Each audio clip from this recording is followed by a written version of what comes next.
nos pudieron cambiar de lugar.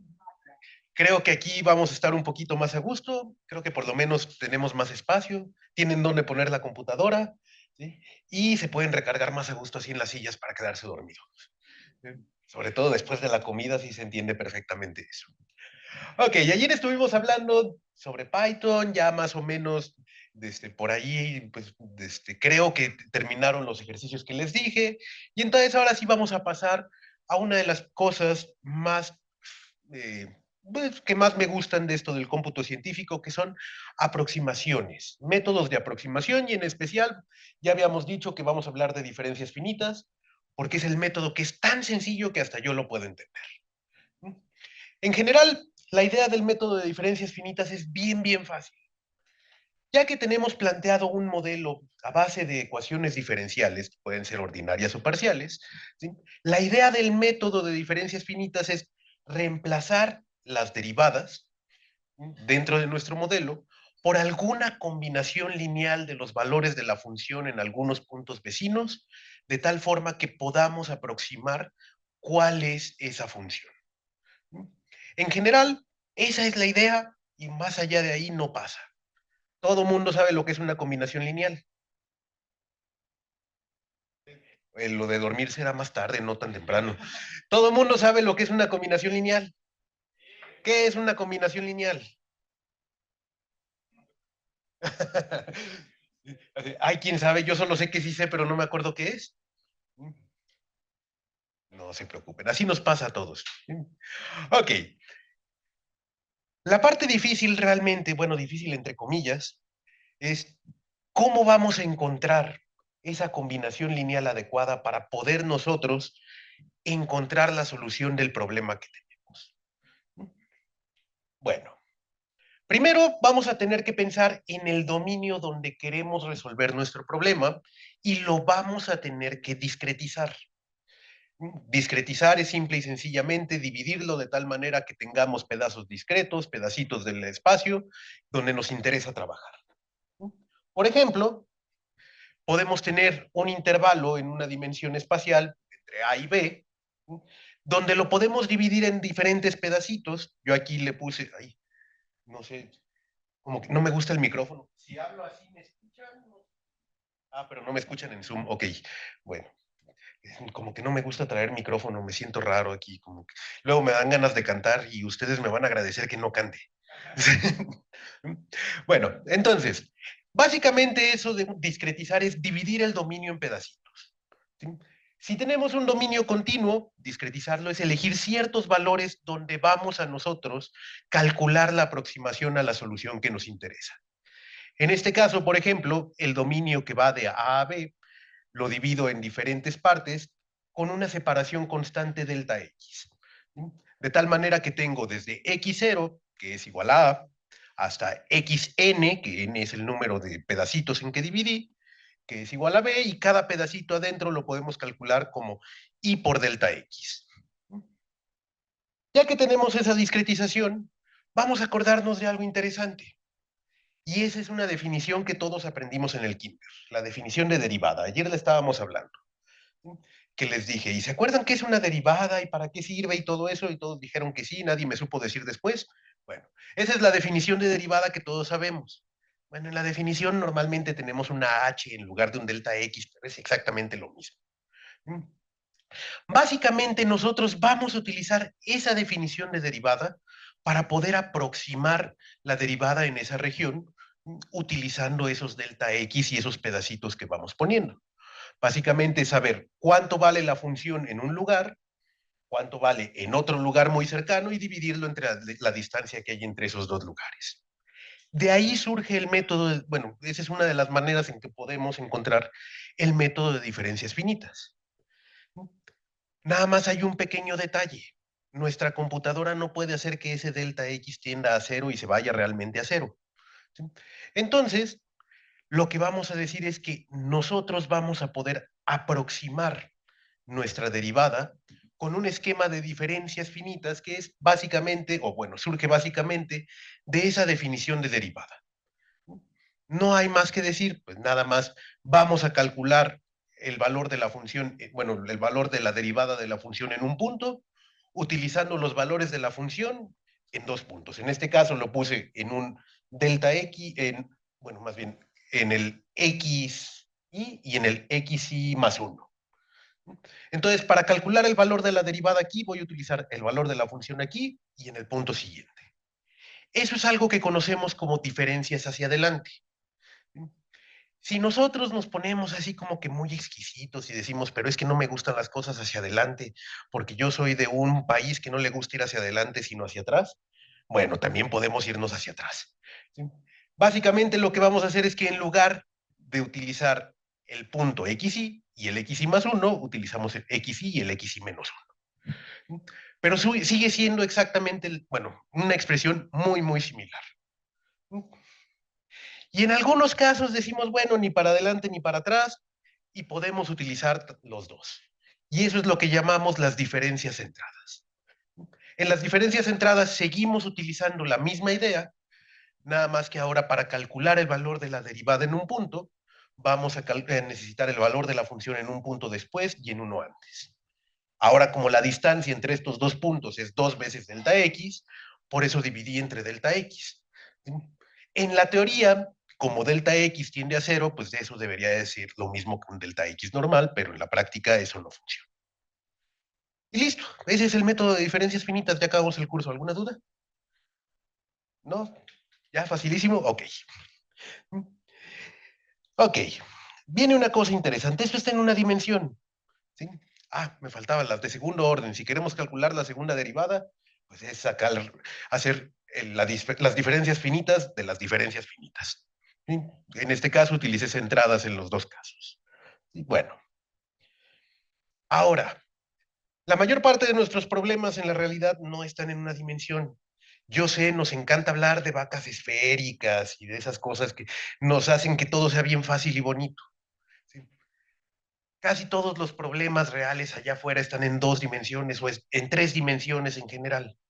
¿Cómo podríamos generalizar esa misma idea para que fuera en dos dimensiones? ¿Qué tendríamos que hacer? Ni idea. ¿Qué se les ocurre que tengamos que hacer para generalizar lo anterior a dos dimensiones? ¿Perdón? Poner otra variable y ya con eso, ¿sí? Ya con eso se arregla todo. Bueno, primero que nada, necesitamos discretizar nuestro dominio. No es nada más como que le pongo otra variable y listo. Hay que discretizar el dominio, pero bueno, la discretización es sencilla. ¿Sí? En general en cuadraditos y rectángulos. Y después tenemos que discretizar cualquier ecuación que nos interese en dos dimensiones. La idea es exactamente la misma. Ahora vamos a imaginar que tenemos un cuadrado. Aquí se ve como un rectángulo, pero les juro que cuando lo hice era un cuadrado. ¿Cómo podemos discretizar esa región? ¿Cómo podemos convertir eso en elementos discretos en lugar de un continuo? Una cuadrícula. Si en el caso anterior nada más partía en una dimensión, pues ahora parto en dos dimensiones y hago una cuadrícula. Ahora las intersecciones entre las líneas son lo que vamos a llamar los nodos donde me interesa conocer nuestra función. Bueno, la derivada de nuestra función. ¿Sí? Pero la cuadrícula es exactamente la misma idea que lo que teníamos en la línea. Ok, de la misma manera, la discretización ahora va a tener que hacerse tanto en delta X como en delta Y. Y así simple y sencillamente podemos tener nuestras expresiones en delta X y delta Y para la derivada en X y en la derivada en Y. La expresión es casi la misma, nada más como dijeron allá atrás, le agregué una dimensión. Por aquí le puse un coma J, y acá un coma J más 1 y coma J. Las expresiones son lo mismito, nada más agregándole por ahí un poquito más. Así como las que son hacia adelante son igualitas, las que son hacia atrás también son igualitas, nada más agregándole esa dimensión. Y las entradas también van a ser iguales. Y bueno, las de segundo orden, que no las puse por ahí. ¿Por qué no puse por aquí las de segundo orden? No sé, se me olvidaron. ¿Sí? Ahí ustedes disculparán. Bueno, las de segundo orden es exactamente como lo vimos hace rato, nada más agregándole el coma J, dependiendo de la dirección en la que nos estemos moviendo. Realmente ahora sí eso es todo el método de diferencias finitas. Digo, hay muchísima teoría, que estabilidades, convergencias y todo eso, que no nos vamos a meter aquí. Ahorita lo que nos interesa es hacerlo práctico. ¿Sí? Para ver cómo podemos utilizar este método, podemos aplicarlo directamente a una ecuación bien conocida, la ecuación de Poisson. La ecuación de Poisson se utiliza para muchísimas cosas. Lo utilizamos en electromagnetismo, en diferentes ramas de la ingeniería, en ciencias sociales, en física teórica y todas esas cosas raras que luego nos gusta estudiar. ¿Sí? Entonces aparece de manera normal en muchos lados. De hecho, hoy en la mañana los que estuvieron en el curso del doctor Miguel Ángel Lu, resolvimos esa ecuación utilizando redes neuronales. ¿Sí? Esta, básicamente, es una forma en la cual podemos aplicar el método de una manera sencilla. Empecemos en una dimensión. Cuando hablamos en una dimensión espacial, la ecuación de Poisson tiene esa forma. Si queremos nosotros resolver esa ecuación en alguna región utilizando diferencias finitas, ¿qué es lo que tendríamos que hacer con base en lo que acabamos de ver? ¿Qué le tengo que hacer a esa ecuación?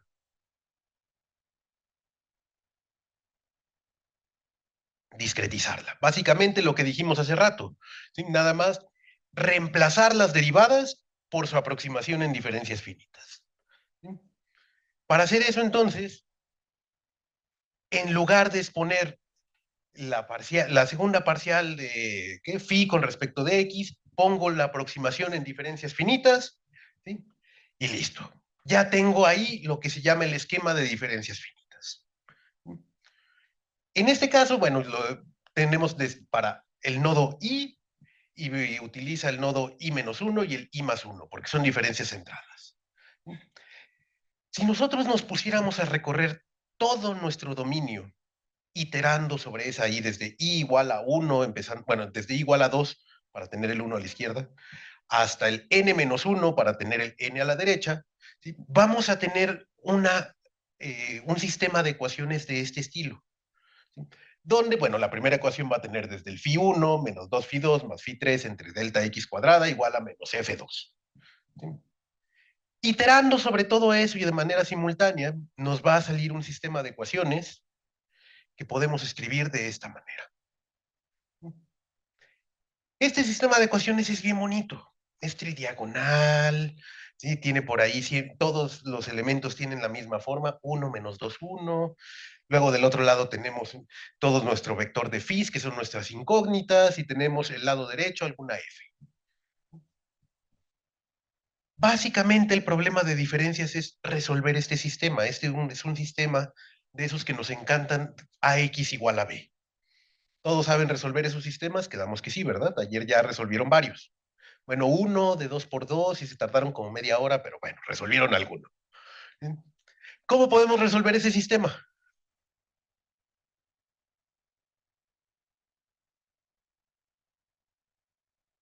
¿Quién sabe?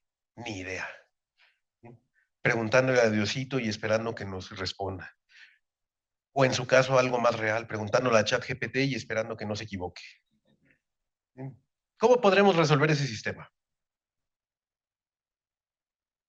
¿Perdón? ¿Con la matriz inversa eso será cuadrado?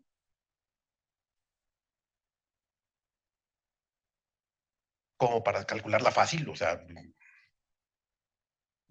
quién sabe. Bueno, para empezar, este problema tenemos que tomar algo en cuenta. Nuestra matriz, bueno, nuestro vector de Fis es la incógnita que queremos encontrar. Sin embargo, no todas las Fis son desconocidas, algunas las conocemos. En general, para este tipo de problemas, normalmente tenemos lo que se llaman las condiciones de frontera, que quiere decir, puedo medir lo que está pasando en las orillas. Quiero ver qué es lo que pasa en medio, ¿sí? Sé que sigue un comportamiento de este estilo, ¿sí? Entonces, con lo que pasa en las orillas, yo quiero ver qué es lo que está pasando en medio. Básicamente, entonces, conocemos el phi 1 y el phi m. Entonces, lo podemos sacar de ese sistema, pasarlo al lado derecho, porque ya no son incógnitas, ya son cosas conocidas, y nos queda un nuevo sistema. Este sistema está todavía más bonito porque ahora sí es algo cuadrado que tiene en la diagonal un -2 y en la diagonal superior unos y en la inferior un 1. Esto ya lo podemos resolver ahora sí sin ningún problema utilizando pues cuadrados mínimos, bueno, sí, utilizando cuadrados mínimos, que la pseudoinversa, que cualquier cantidad de opciones que se nos ocurran. Incluso lo podríamos resolver a mano, hacer eliminación gaussiana y toda la cosa. ¿Sí? Entonces ya eso es fácil. Y la verdad es que cuando lo vemos así escrito decimos, ¿y cómo demonios voy a hacer eso? Bueno, ahorita lo vamos a ver.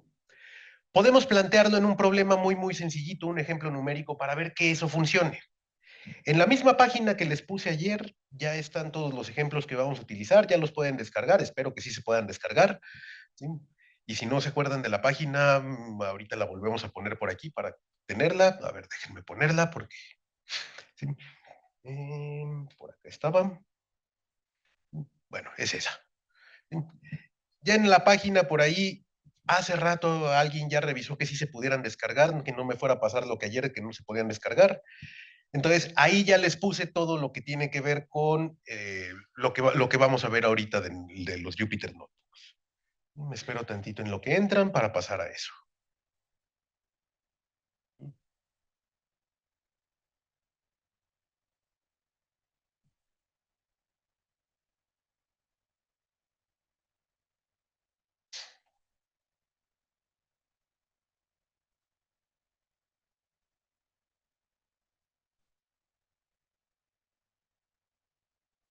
Ok, me voy a regresar por acá. Y estábamos por aquí. Ok, entonces queremos resolver el problema de Poisson.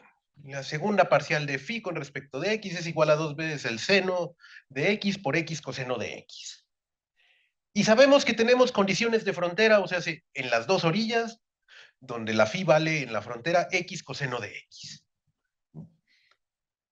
¿Cómo resolvemos eso? Bueno, tenemos que discretizar nuestra expresión. Discretizarlo ya habíamos dicho, simple y sencillamente quiere decir reemplazar las derivadas. Aquí volví a poner f en lugar del lado derecho porque, pues, para que se viera más fácil. ¿Sí? Y al final, pues nos van a quedar, bueno, ese enfoque todavía no lo íbamos a ver, pero bueno. Y al final, ya después de reemplazarlo, ¿sí? Nos debe de quedar el sistema ensamblado. En este caso, en el archivo que se llama Poisson, bien original soy yo con los nombres. Voy a bajar tantito. Ahí se ve bien, ¿verdad? Tenemos básicamente el cómo resolver ese problema. Tenemos que queremos resolver la ecuación de Poisson sujeto a estas condiciones. Mi phi en la frontera es x coseno de x, mi f va a ser 2 el seno de x por el coseno, más x coseno de x. Lo primerito que vamos a hacer es que tenemos que importar las librerías necesarias. Ya ayer vimos eso en las librerías. Vamos a empezar con NumPy. Les dije, van a aprenderse eso de import NumPy, as np. Y bueno, importé una librería más para graficar, el Matplotlib. Ahí despuesito, y según yo lo puse lo más explicado posible, defino mis dos condiciones como funciones lambda. Defino phi, que es x coseno de x, y f, que es 2 seno de x por x coseno de x, más x coseno de x, perdón. Ahora, el primer enfoque, armar esas matrices horrorosas. ¿Sí? Esa matriz que teníamos, que tenía el -2, 1, 0, 0, 0, 0, 1, -2, 1, 0, 0, 0, 0, 1, menos, etcétera, etcétera, etcétera. ¿Sí? Esa es la cosa, yo creo que lo más difícil de todo diferencias finitas, ensamblar esas matrices. ¿Sí? Pero la verdad es que tampoco es tan difícil. Al principio inicializo algunas de las cosas. Primero digo que voy a trabajar en un espacio que va de 0 a 2pi y lo voy a dividir en 21 pedacitos. Luego defino mi delta x como la diferencia entre el x2 menos el x1 o el x1 menos el x0 o el x3 menos el x2, como quieran. E inicializo mi phi aproximada nada más, como les decía ayer, para ir alojando memoria y que sea más rápido. Las condiciones de frontera se establecen bien fácil. Dado que ya tenía establecidas mis fees, ¿sí? Nada más lo voy a guardar como alfa y beta para que no se me olviden. ¿Sí? Alfa es mi condición en la frontera izquierda, beta mi condición en la frontera derecha. Y esa es la evaluación de phi en los puntos x0 y x al final. Ahora, la parte siguiente es la parte que luego cuesta un poquito de trabajo. Vamos a ensamblar esa matriz. Quedamos que esa matriz, primero que nada, tenía en la diagonal puros -2. Al principio lo que hago es, bueno, voy a definir una cosa que va a ser DA, porque es la diagonal de A, que va a ser una matriz diagonal que la voy a hacer como una matriz de unos, de tamaño m-2, multiplicado por -2. Listo, eso lo que me va a hacer es una matriz que va a tener ceros por todos lados y en la diagonal va a tener un -2. De igual manera, voy a definir una cosa que yo le voy a llamar DAP1, o sea, DA plus 1, o sea, más 1, que va a tener unas dimensiones ahí medio raras. Voy a tener menos unos que doces, entonces le digo que va a ser en la diagonal, va a estar llena de unos, pero de la diagonal va a ser la diagonal superior. Es el k igual a 1, quiere decir de la diagonal, súbete una. Y el menos 1 es igual, en la diagonal, bájate una y listo. Con eso ya ensamblé mi matriz. ¿Sí? Ya al final lo que hago es sumar todas esas matrices, y me faltó aquí ponerle un bonito print. Eh, print A. Y debería de ejecutar desde acá arriba porque se me había olvidado ejecutar.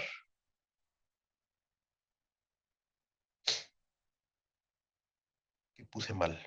Que no importe las librerías.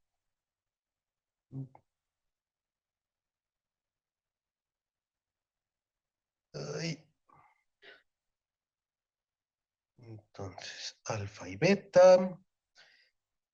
Y entonces, bueno, no se ve así como que tan bonito aquí porque me quedó muy grande, pero básicamente podemos ver que tiene esa estructura que queríamos. Voy a ponerle menos puntos para que se alcance a ver. Vamos a ponerla de 11, para que quepan aquí en mi pantalla. Digo 11 y escribo 21, solo a mí me pasan esas cosas. Ok. Ya tengo mi matriz A, que tiene esa estructura que habíamos visto. ¿Sí? Es una matriz tridiagonal, tiene -2 en toda la diagonal, 1 en la diagonal inferior, 1 en la diagonal superior. Luego viene a ensamblar el lado derecho. Bueno, aquí la última línea lo que hace es básicamente eh, esta operación de multiplicarlo por 1 entre delta x cuadrada. Ok. Ensamblar el lado derecho en este caso es bien fácil. Le puse RHS por pura costumbre mía, ¿sí? Desde el right hand side. ¿Sí? Pero el lado derecho va a tener menos F evaluado en todos los puntos ahí. Y además, por el cómo está establecido, le estoy quitando la parte de las condiciones de frontera que ya sabía. Ya habíamos dicho que alfa y beta eran mis condiciones de frontera. Entonces, al principio y al final del lado derecho, le pongo esa contribución de las condiciones de frontera. Así, bueno, este no lo voy a imprimir, pero me queda mi vector del lado derecho. Ya tengo ensamblado la A, ya tengo ensamblado el lado derecho. ¿Qué es lo que sigue?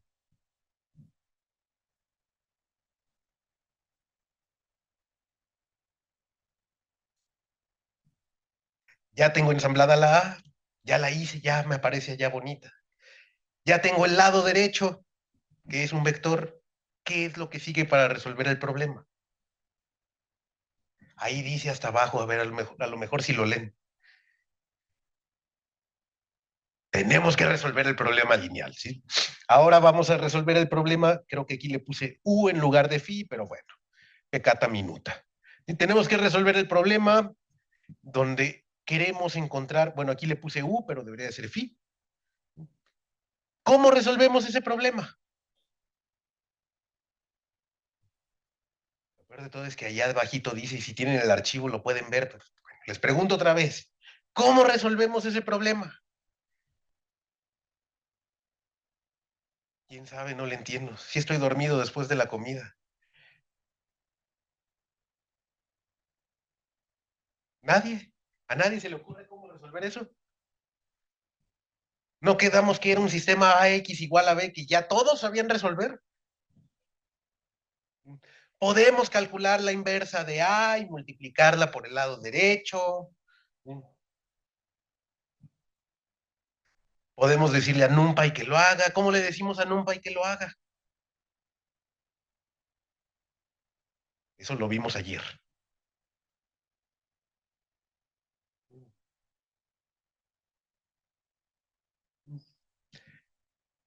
Yo siempre he estado acostumbrado a utilizar que la inversa y la pseudoinversa, porque luego mis matrices me quedan unas cosas horrorosas. Entonces, en el archivo que les mandé, les dejé el que calcula la pseudoinversa, después multiplica la pseudoinversa por el lado derecho y esa es la solución. Después caí en cuenta, dije, pero esto no tiene tanto problema, yo no sé por qué dicen por ahí, estoy utilizando cañones para matar mariposas. ¿Sí? Entonces, más fácil. Le pido a NumPy que me resuelva el problema lineal AX igual a B, o en este caso AU igual a RHS, ¿sí? Con el link al solve que vimos ayer, que dijeron que sí sabían utilizar ya. Resolvemos el problema. Eso me va a dar todos los valores de phi desde dependiendo si lo vemos como Python, desde el 1 hasta el m-1. Me van a hacer, bueno, hasta el m-2. Me van a hacer falta las condiciones de frontera que ya teníamos.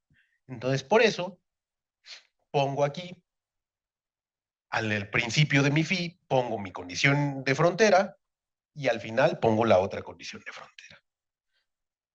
Listo. Resolviendo eso ya tenemos el valor.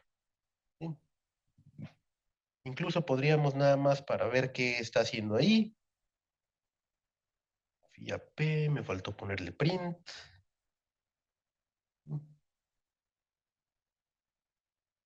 Y listo, ya tenemos la solución. ¿Qué quiere decir esa cosa que tenemos ahí? ¿Quién sabe? Normalmente, algo que, pues, a los numéricos nos gustan los números, pero luego no podemos interpretar qué quieren decir los números.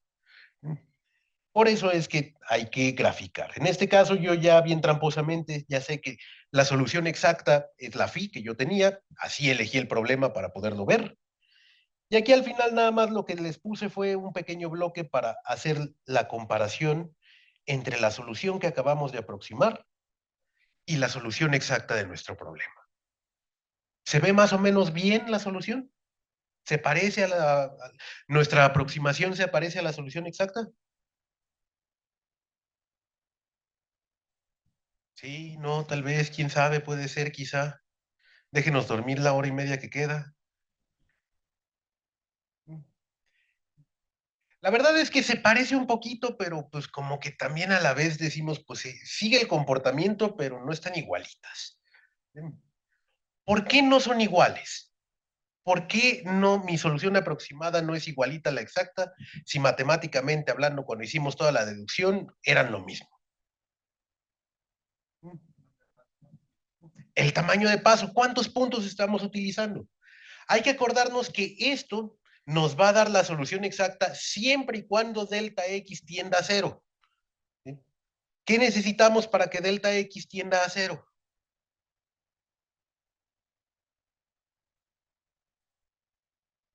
Hacer delta X muy chiquito. No podemos hacer delta X igual a cero y nuestra computadora nunca va a poder trabajar con delta X menor a, ¿qué? 10 a la menos 16 o algo así, pero sí podemos ir aumentando el número de puntos en los que dividimos nuestra región para entonces ir mejorando nuestra aproximación.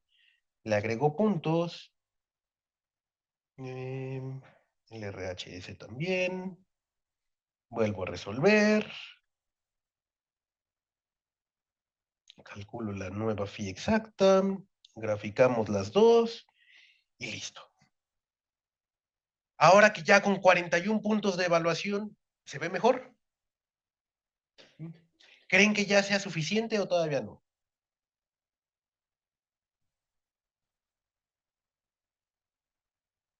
Habría que calcular numéricamente el error. ¿Cómo calculamos eso? La diferencia de las dos gráficas. ¿Podemos hacer diferencia entre dos gráficas así directamente? Podemos ver la diferencia entre los vectores que nos están saliendo, ¿no? Existen muchas medidas del error, que el error cuadrático medio, que el error en norma 2, que el norma infinito. Ustedes elijan uno y lo pueden programar si quieren. Yo ya me dio flojera programarlo ahorita. Pero básicamente podríamos ver el error midiendo la norma infinito y ver básicamente el error máximo que cometemos entre esos dos. Mientras más puntos utilicemos, va a ser todavía mejor nuestra aproximación. Y la verdad es que para una aproximación de este estilo, pues ya vieron que no tardamos absolutamente nada. Nuevamente, de este método lo más difícil es esta parte de aquí, esto que tenemos aquí en pantalla. Ensamblar nuestra matriz A, que en algunos lugares les llaman la matriz de masas y esas cosas en el elemento finito. ¿Sí? Ensamblar nuestro lado derecho y ya después resolver. Eso es lo más difícil. ¿Sí? Y hay mucha gente, como yo, que somos flojos para eso. Digo, yo ya lo tenía hecho, nada más por eso ya lo presenté aquí, pero si no, no lo hubiera hecho. En ese caso, existe otra manera en la cual podemos trabajar. Y es una manera iterativa. Digo, yo ayer les dije, siempre prefieran vectorizar todo en lugar de hacer las cosas iterativas, es más rápido. ¿Sí?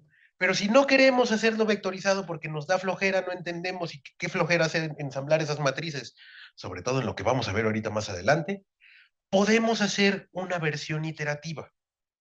Básicamente, en nuestra versión iterativa del esquema que definimos, digo, bueno, a mí me interesa conocer qué pasa en el phi i. Despejo de aquí phi y me va a dar este esquema iterativo. Para cada uno de los phis los voy a poder calcular utilizando los valores que ya tenía al lado. Aquí, no sé si le puse el fi de aquí. Ese es la segunda manera de hacerlo. Simple y sencillamente iterando aquí sobre i en cada uno de en cada uno de los puntos y calculándolo.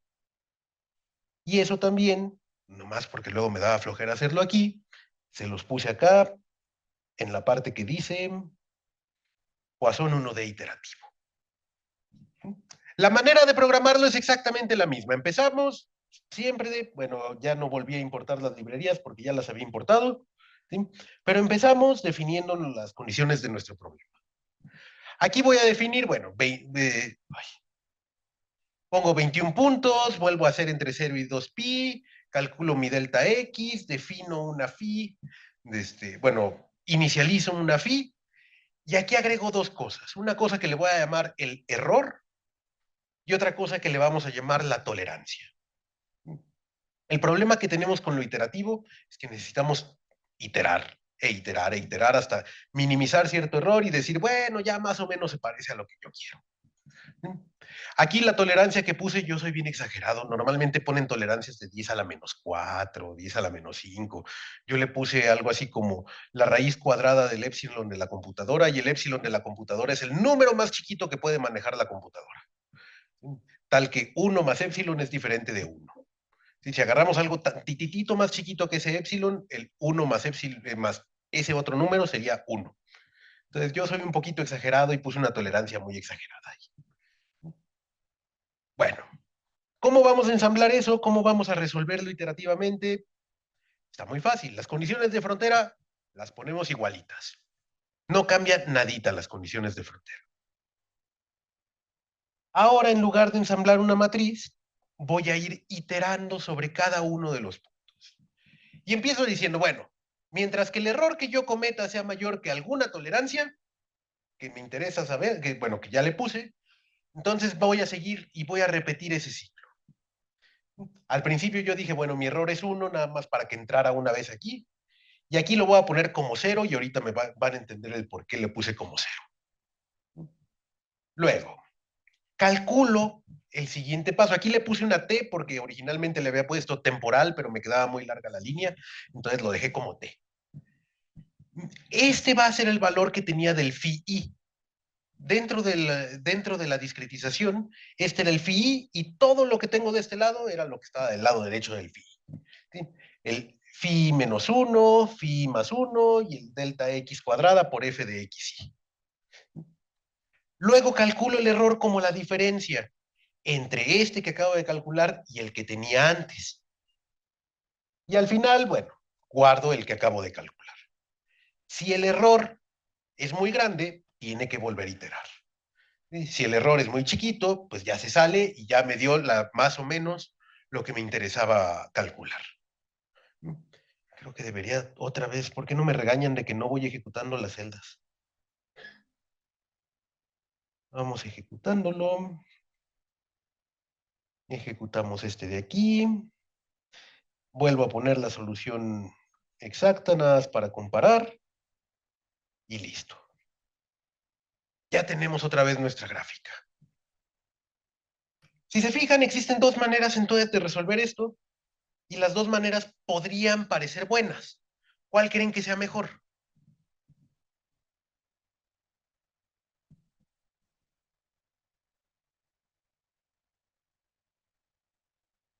¿Cuál creen que sea mejor?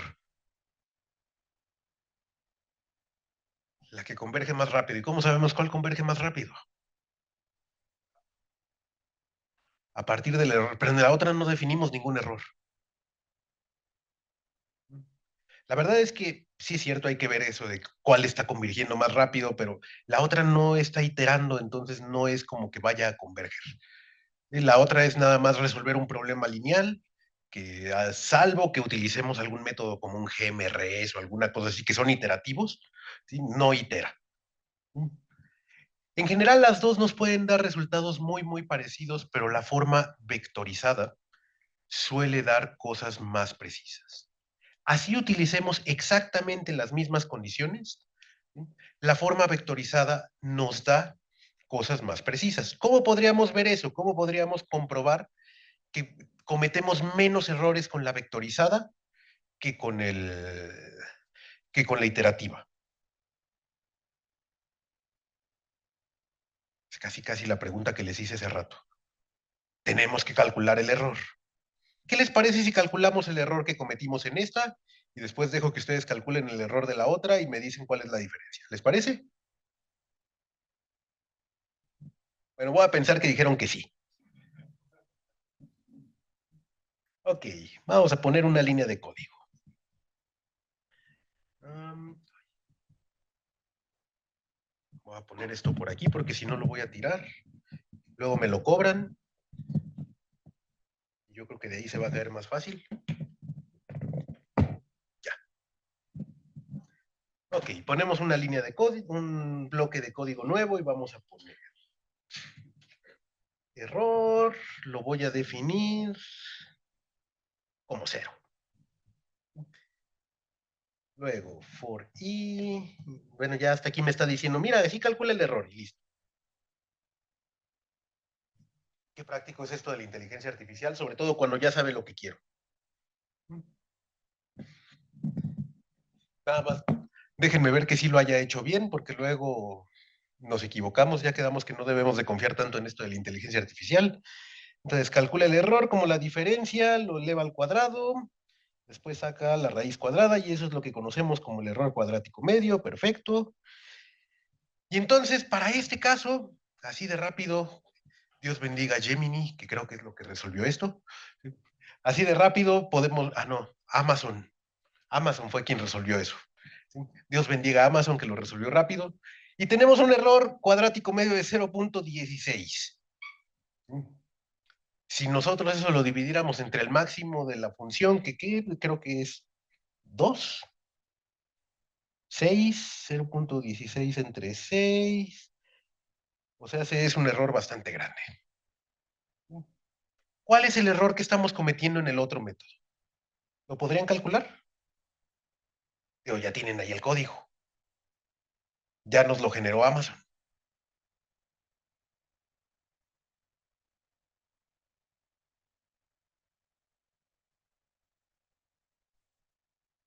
Bueno, vamos a ser un poquito más justos. En el otro le habíamos puesto 41 puntos, vamos a ponerle 41 puntos también a este.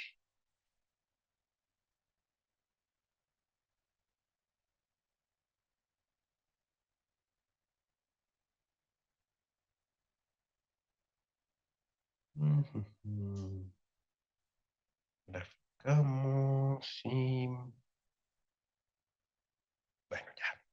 41 puntos ya es 0.059.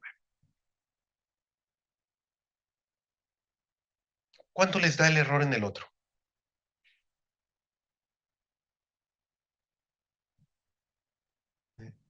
No sé, no se ejecuta.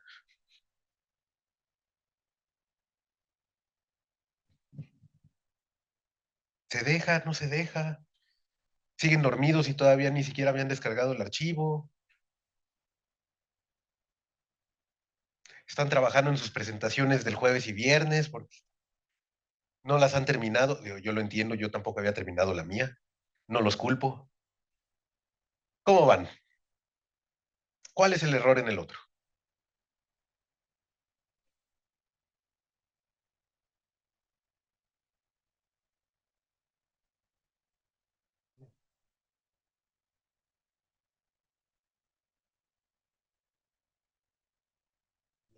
Nada, hay que ejecutar.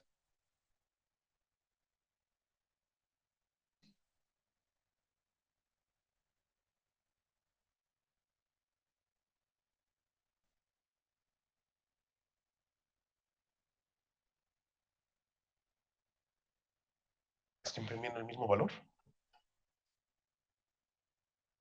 Depende de cómo lo hayas definido. O a lo mejor tuviste la suerte de que quedaron igualitas.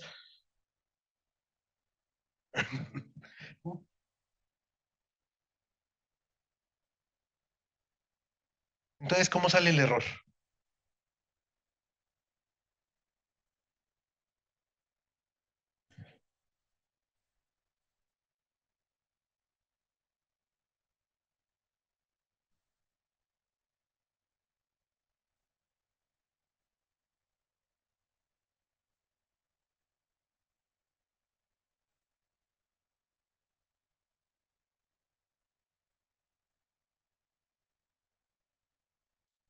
0.0931, bla, bla, bla, bla, bla.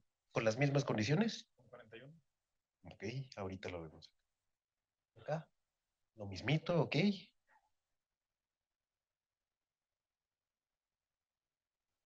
¿Ya le salió a todos? ¿Cuál tiene error más grande?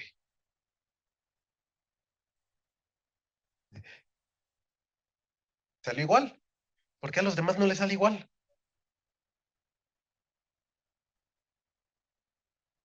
Bueno,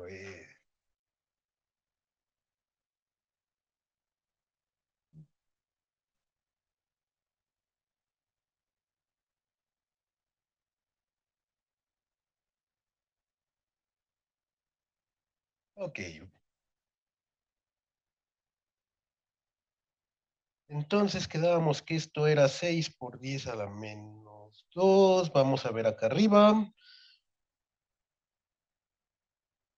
Em, Código. Y voy a volver a poner todo desde acá arriba para que no se haga con los que ya puse. Dejamos M de 41, quedamos que para que fuera justo. Vuelvo a ejecutar todas las celdas. Se resuelve el problema.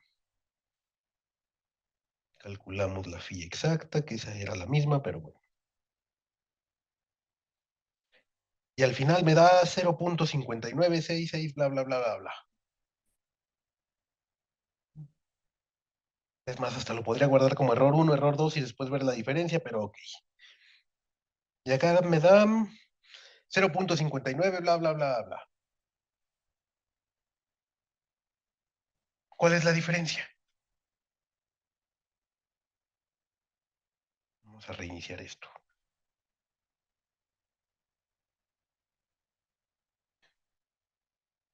Entonces, 0.59 aquí, 0.59 acá. ¿Cuál es la diferencia?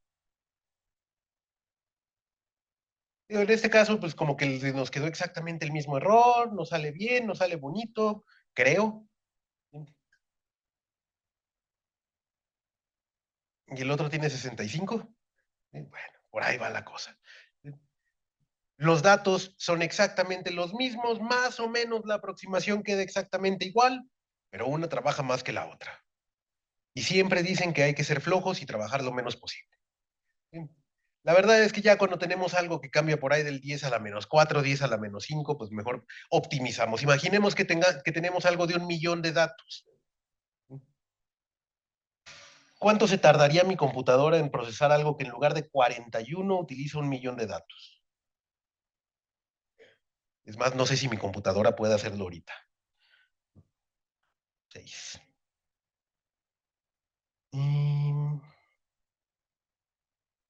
Ejecutamos esto. Ya hasta me regañó por aquí. Ah, no, no le hagan caso, es que ejecuté todas las celdas hace rato y la FI se hizo de 2 dimensiones. Vamos a volver a ejecutar. Ejecutamos este de 1 millón de datos. Vamos a ver cuánto tiempo tarda en resolver esto.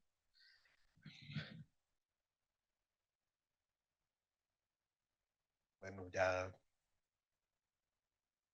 ya se trabó mi computadora. Híjole, no. Ah, seguramente por el print. ¿Por qué no me regañaron de que lo quitara? Bueno, total.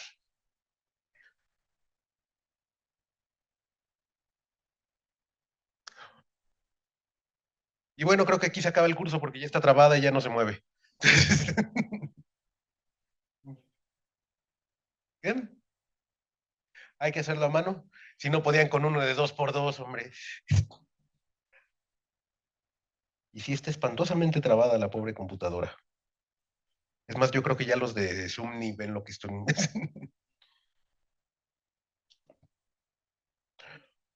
Ok, medidas desesperadas. Voy a apagar mi computadora.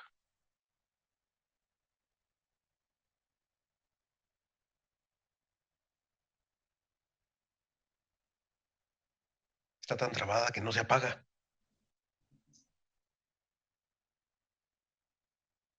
Ok, vamos a reiniciar. Bueno, quítenle el print y córranlo con algo así como 500. A ver cuánto se tarda en sus computadoras. En lo que la mía se reinicia.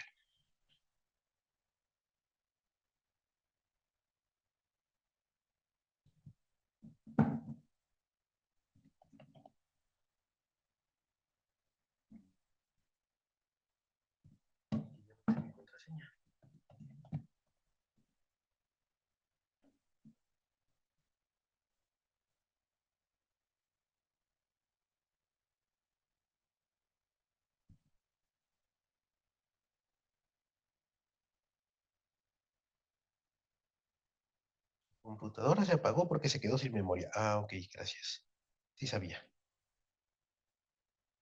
82543723363.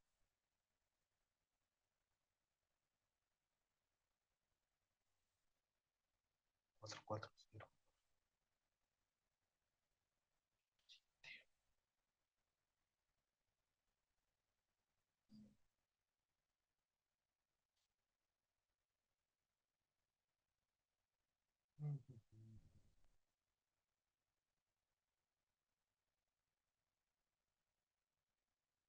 Ok, déjenme volver a arrancar las cosas porque esto está trabadísimo todavía.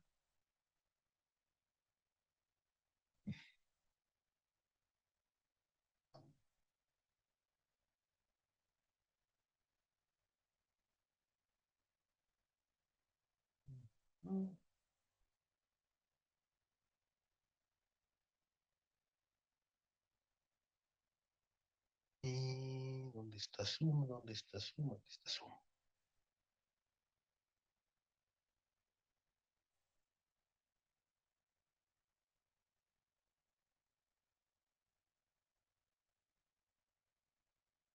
Ok, pongámonos menos exquisitos. Le voy a poner 1000 nada más.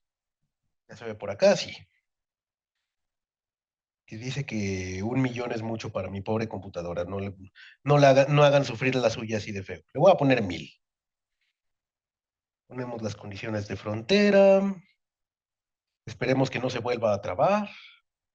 Quitamos el print. Crucen los dedos. Ah, ya.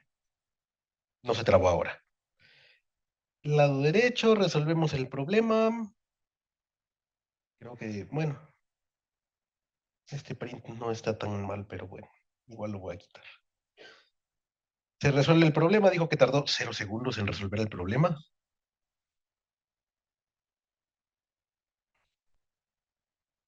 Y el error ahora va a quedar, debería quedar más chiquito, 0.004, o sea, 4 por 10 a la menos 4. Y dijo que tardó 0 segundos en resolver el problema. Deberá de tardar más o menos lo mismo en este caso de acá. Vamos a ver iterativamente. Dice que tarda, dice que tarda. Bueno, yo creo que ya ahí se ve una diferencia enorme entre vectorizar y hacer iterativas las cosas, ¿verdad? Eventualmente terminará. Y quiero pensar que los resultados que nos van a dar van a ser otra vez comparables, van a ser parecidos. Pero por lo menos para un problema así de sencillito, un ejercicio de clase de esos de los que nos ponen cuando está aburrido el profe y no tiene ganas de trabajar, ¿sí? Pues ya lleva ahí 30 segundos. No, y va a tardar con casi cualquiera. ¿No están conectadas las mesas? Ah, no sé. A ver, aquí. A lo mejor alguien apagó por ahí un switch. El contacto le pusieron, lo apagaron ahí nada más de maldosos. Dijeron, estos me caen mal, vamos a apagarles el.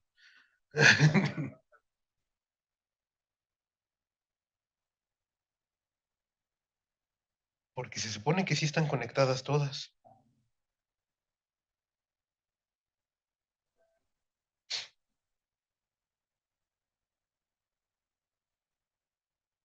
Algún mal, perdón, esta sí tiene, algún maldoso se las desconectó. Dijeron, estos me caen mal. Mira, aquí como que esto no está bien conectado.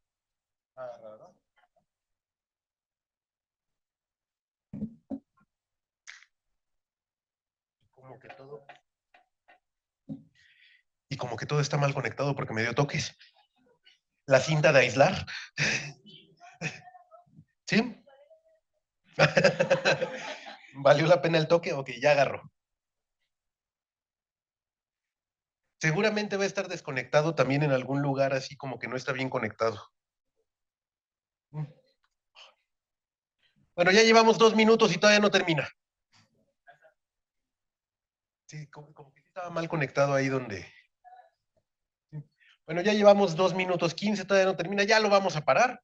Pero creo que ya se puede ver una diferencia enorme entre un método y el otro, ¿verdad? El otro dijo que tardó 0 segundos en resolver exactamente el mismo problema, que ya llevamos 2 minutos y medio aquí y nomás no nos da nada. Ahora imagínense cuánto se hubiera tardado 1 millón de datos. Vamos a matar esto. Sí. Ok. Entonces, ¿dónde íbamos? Por acá. Ese mismo problema lo podemos extender a 2 dimensiones. Ya habíamos visto la que es la misma idea.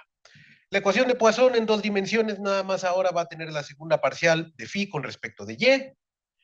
Para hacerlo, o para hacerlo matricialmente, en cada uno de los casos vamos a reemplazar con su aproximación en diferencias. Para hacer un poquito más fácil todo el análisis que sigue después, voy a considerar que delta X es igual a delta Y y lo voy a poner como H. Porque si fueran diferentes, se puede hacer también, pero es un poquito más de lata. La idea es que aquí, cuando yo sumo todo eso, todo está entre H, entonces me quedan por ahí ¿qué? Phi menos 1J menos 4 phi, bueno, phi menos 1J más phi más 1J más phi J menos 1 más phi IJ más 1 menos 4 phi IJ.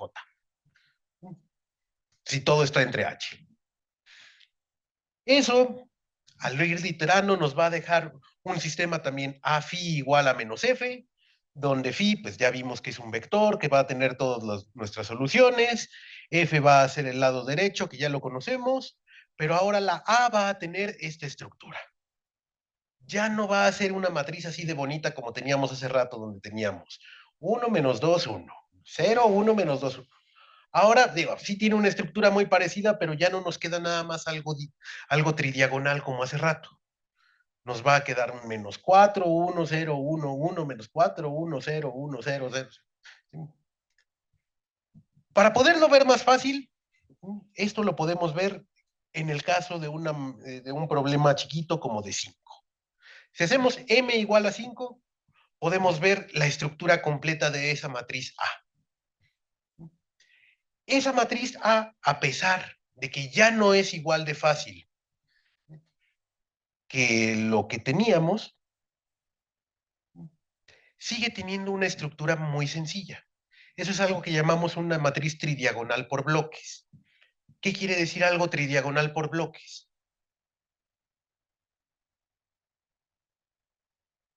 Eso sí lo habían escuchado, no lo habían escuchado, me lo acabo de inventar y ustedes creen que es algo muy interesante. ¿No? ¿Nunca lo habían escuchado? Tridiagonal por bloques básicamente quiere decir, en lugar de fijarme nada más en las entradas, ¿sí? En este caso voy a tener un bloque que está como bloque de diagonal, que siempre es el mismo. Este bloque es igual a este, que es igual a este.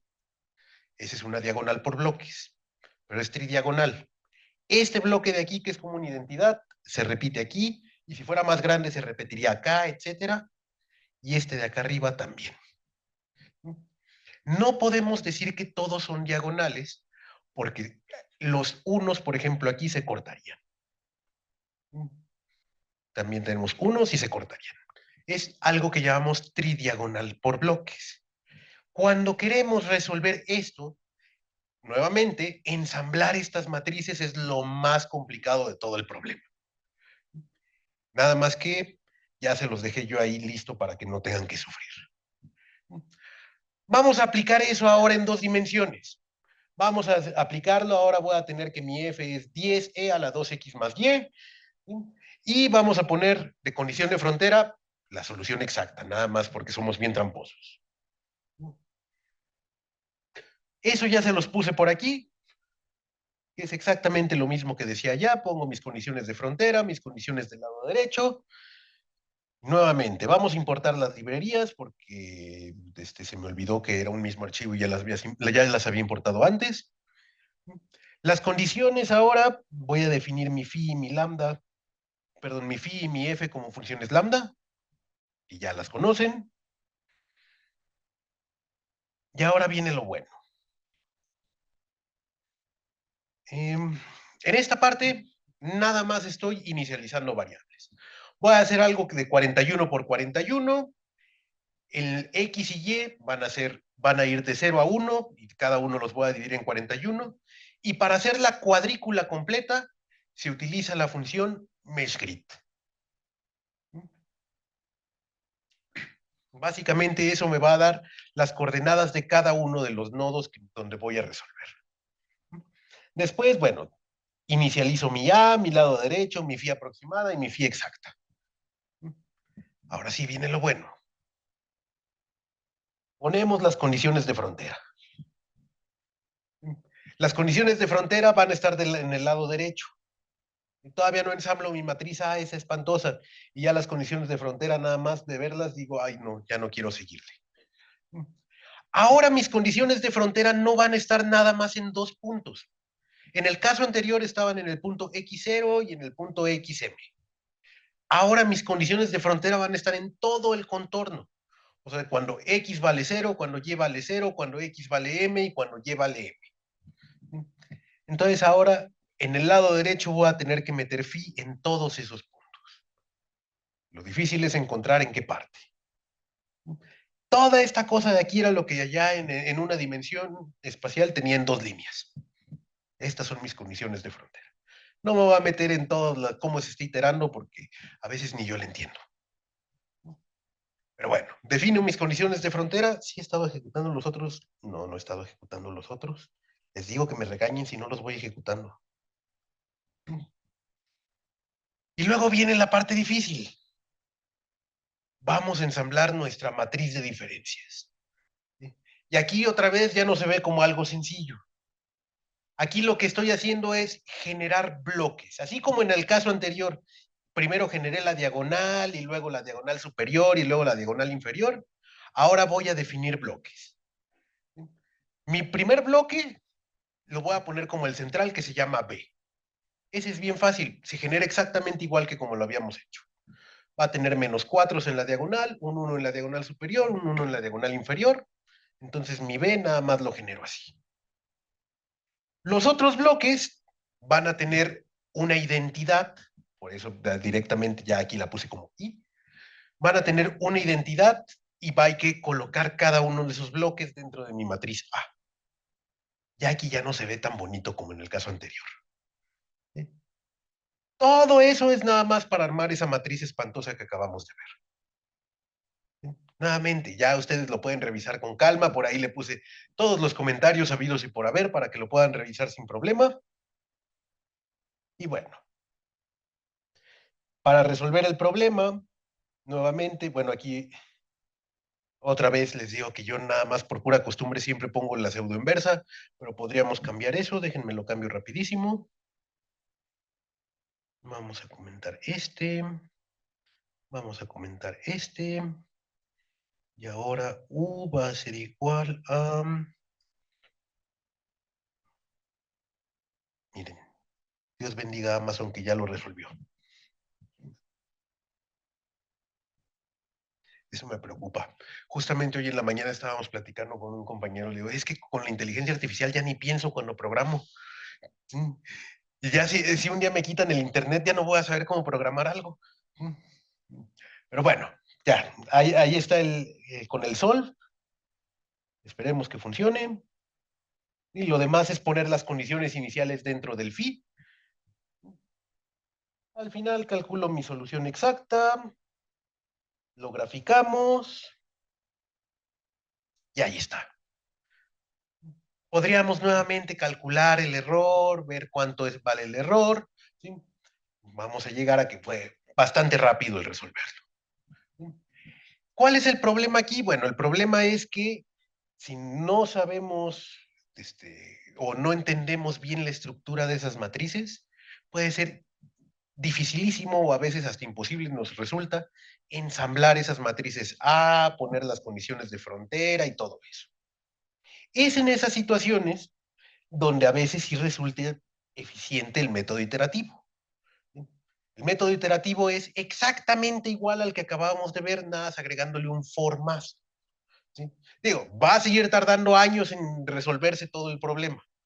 ¿Sí? Pero si me tardo nada más 3 minutos en escribir el código, aunque se tarde 5 minutos en resolverlo, y en el otro me tardo 4 horas en escribir el código, pues a veces vale la pena mantener el iterativo. ¿Sí? En el caso iterativo, bueno, igual que en el caso anterior, nada más defino las cosas, genero el mesh grid, pongo otra vez un error de 1, una tolerancia muy, muy chiquita. Pongo las condiciones de frontera, si se fijan, ahora las condiciones de frontera son mucho más fáciles de poner. 4 líneas hacen lo que allá arriba era como un 15. Para resolver el problema, lo único que hago, y creo que eso lo tengo por acá, es que al momento de que yo despejo mi phi y j, me queda esta expresión para cada uno de los puntos. Esta misma expresión es la que voy a estar iterando y al final me da la solución. Volvemos a calcular la aproximada y listo. Nuevamente, bueno, el error va a ser menor con el tantito menor en el otro caso, es mucho más rápido el otro de ejecutarse, pero en cuanto a programación, si se fijan, esto es 10,000 veces más fácil. ¿Cuál les gusta más? ¿Cuál será mejor? El matricial. Y por eso ya todos los demás se los dejé iterativos para que ustedes hagan los matriciales. Ok, ese es para el caso de una de las ecuaciones más utilizadas, que no son transientes. La ecuación de Poisson. A veces, o la mayor parte de las veces, para problemas reales necesitamos cosas que ya van o que ya están, dependen del tiempo. Una de las ecuaciones que a mí más me gusta es algo que llamamos la ecuación de advección, la ecuación del transporte. Vamos a pensar que tenemos, no sé, un río bien bonito con un flujo constante que se va moviendo la velocidad en cierta dirección, ¿sí? Y hay un contaminante que se está moviendo en ese río, no sé, alguien aventó una bolsa de papas, no sé. Digo una bolsa de papas para evitar que se vaya difundiendo, nada más se va transportando. ¿Sí? Entonces, ahí en el río, ¿sí? Podemos ver cómo es la densidad de ese contaminante, lo podemos medir o podemos ver simple y sencillamente con una función f de u, que es de conservación, y podemos ver que el flujo ahí está dado por A, que es la velocidad en la que se va moviendo el río, por la concentración, que es U. Bueno, en este caso, la masa total que voy a tener entre dos puntos discretos del lugar, lo puedo calcular únicamente con la diferencia de flujos de lo que entra menos lo que sale. ¿Qué es esa expresión que pongo ahí? Esa expresión así bonita nos dice, muy bien, toda la cantidad de contaminante que me metiste aquí en este río, o de entre los puntos x1 y x2, lo puedo calcular como las funciones de flujo en esos lugares. ¿Sí? Lo que entra menos lo que sale. Suponiendo que mis funciones U y F son suavecitas, así como luego nos gustan a los matemáticos aplicados, que todo es suave y tiene todas las derivadas que nosotros queremos, ¿sí? Suponiendo que son suavecitas, ¿sí? Entonces yo puedo pasar el F del otro lado, como es suavecita, y como dicen por ahí algunos físicos, multiplico por delta X y divido entre delta X, ¿sí? Y ya lo meto dentro del integral y entonces me queda alguna parcial por ahí, ¿sí? Y entonces todo el flujo lo puedo calcular con esta expresión. En esa expresión no importa cuáles sean los valores de x1 y x2, la integral siempre es igual a cero. Eso quiere decir que el integrando debe ser idénticamente cero. ¿Sí? Y eso me da esta expresión al momento de sustituir la f por el AU que teníamos. Me da esta bonita expresión de la que yo me he aprendido a querer mucho. Esa es lo que conocemos como la ecuación de advección. Es la ecuación de transporte. Normalmente lo utilizamos para ver cómo se transportan contaminantes en un lugar sin difundirse. No se están difundiendo, no se están esparciendo, nada más están siendo transportados con la corriente. Este nos pone un reto más interesante. Ya habíamos visto cómo resolver en diferencias finitas problemas en el espacio. Pero ahora tenemos una U que depende del espacio y el tiempo. ¿Cómo podremos resolver ese problema con el enfoque de diferencias finitas? Pero ya sabemos discretizar el espacio. Es bien fácil. Y ya vimos que tenemos diferencias hacia adelante, hacia atrás, entradas y toda la cosa. ¿Podremos hacer algo parecido para el tiempo?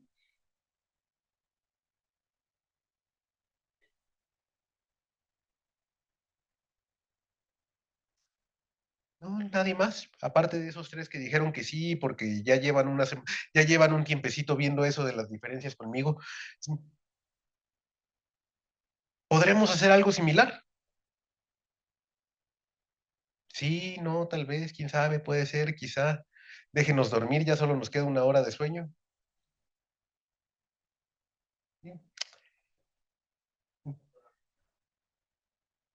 ¿Perdón?